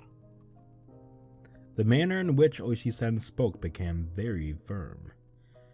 Do you have some sort of proof? That was him talking as a detective. 状況証拠だけです。そうですか。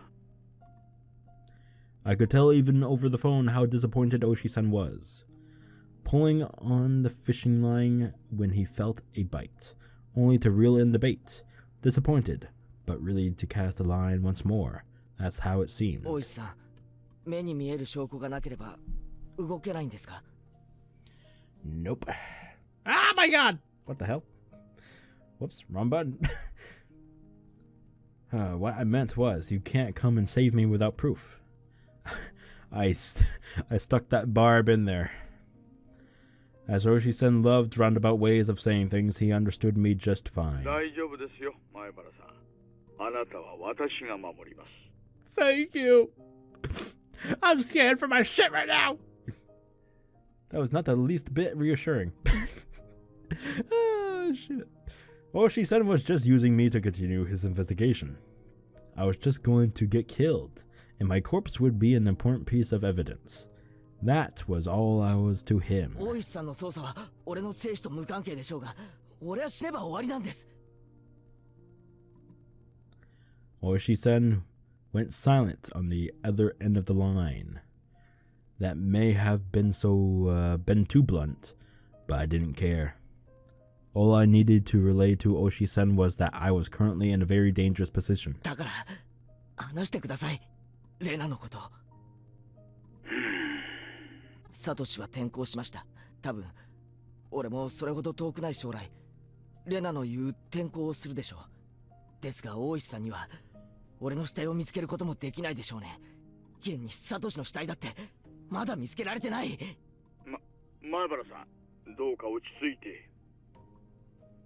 I was already suppressing my agitation, even without Oishi-san having to tell me. It wouldn't solve anything if I continued to scream about my mistrust in the police. It would seem that I could only depend on myself and the bats Satoshi left behind to protect myself. Then I at least wanted to know about what happened before Rena transferred schools. つまらない話になるのは覚悟の上ですね。 Oishi-san, realizing my resolve couldn't be swayed, finally caved. 今の俺にとってつまらない話は何一つありません。お願いします。まず、いくつかお断りすることがあります。はい。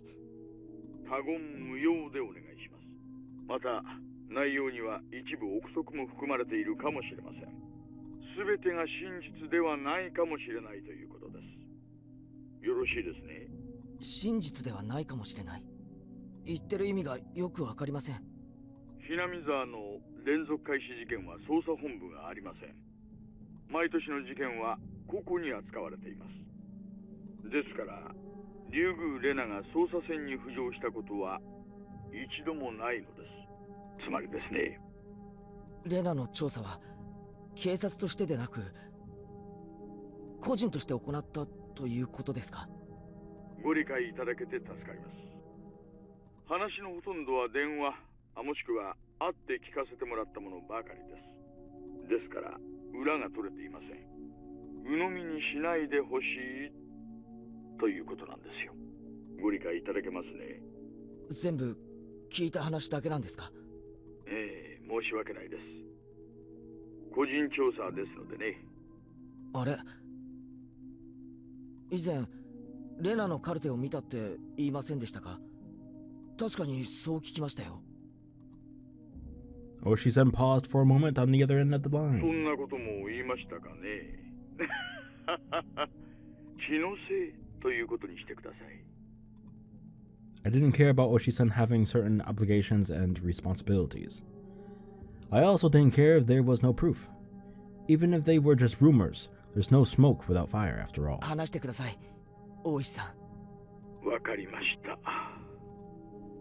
Oishi-san finally opened those tight lips of his. It seemed that Rena lived in Hinamizawa a long time ago. She had moved to Ibaraki Prefecture just before starting elementary school. Then, following that, right after transferring, The unfortunate incident with the breaking of the school windows happened. Then Rena confided to the doctor.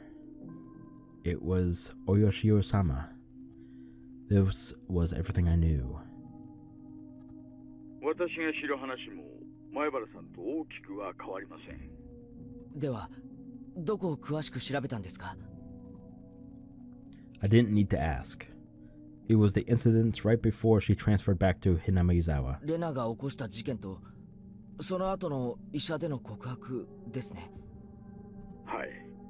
大石さんは、その内容を知っているからこそ、レナたちを疑っているんですね。ええ、疑っています。やはり、レナたちが犯人。ああ、いえ、疑うとはそういう意味ではないんです。Hmm?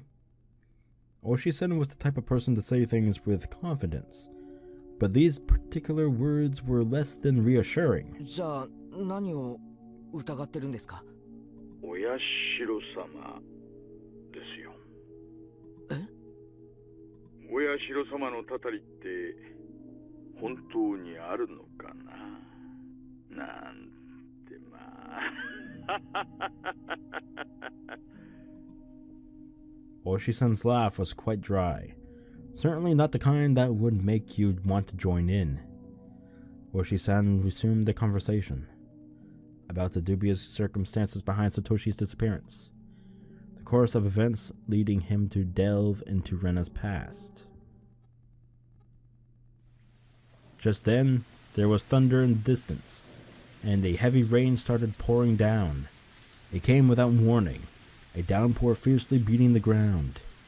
I had left the window in my room open a crack to let the heat out. The violent wind danced into my room, making the curtains flap wildly. あ、いえ、急にすごい雨が。すみません。どうぞ続けてください。I got up while still on the phone and grasped the window. はじめに事件と申し上げましたが、学校側も被害者も告発していないので、正式には事件ではないのです。でですね、この辺りがどうも関係者皆さん口が重いんですよ。被害者の一人は片目に後遺症を残すぐらい殴られているのにもかかわらずです。Jesus. 学校側か、もしくは表沙汰になるのを望まない何者かがいろいろ、またカウンセリングを担当した神経科医も職業倫理に厳格な方で。もしもし、前原さん、聞こえてます？ There was the figure of a person standing by the light near the mailbox this whole time. Even in this torrential rain, they didn't have an umbrella. They were unquestionably drenched from head to toe. In this shower, which more resembled a waterfall, droplets of water dripped down from her hair. Just standing there, both arms dangling at her side. In one hand was a stack of boxes wrapped in cloth. Her eyes focused on my room, focused on me as I was about to close the window. Her mouth was methodically repeating a chewing motion. It was as if she had something hard to chew in her mouth, with her cheeks puffing out. What could she be eating over there? How could it be that at this time I was more enthralled by Rena, instead of the shocking developments being brought to light by Oshi-san? If it hadn't started raining, I wouldn't have gone to the window. Then I wouldn't have noticed Rena, nor would I have noticed that. Rena's mouth was moving in the same pattern. She wasn't eating something. She was repeating something. What was it? What was she repeating? To me. What was she saying? And why was I right up against the window, fixated on her? もしもし、前原さん、聞こえてますか？もしもーし。ごめんなさい。え、前原さん。ごめんなさい。ごめんなさい。ごめんなさい。ごめんなさい。ごめんなさい。ごめんなさい。ごめんなさい。もしもし、前原さん、どうしましたか? Even in this torrential downpour, Rena was still apologizing.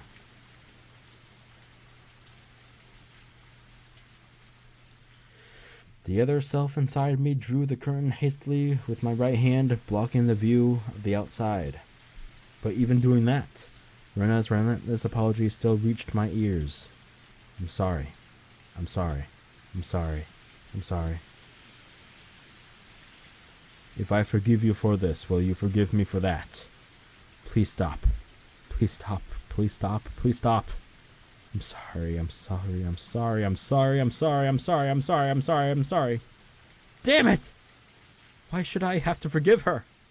I'm the one who wants to be forgiven. What part of me can't you forgive? I won't be killed. If you won't forgive me, then I won't forgive you either. I won't forgive. I won't forgive. I won't forgive. Won't forgive. Won't forgive. Won't forgive. Won't forgive. Maebara-san, 聞こえてるなら返事をしてください。もしもーし。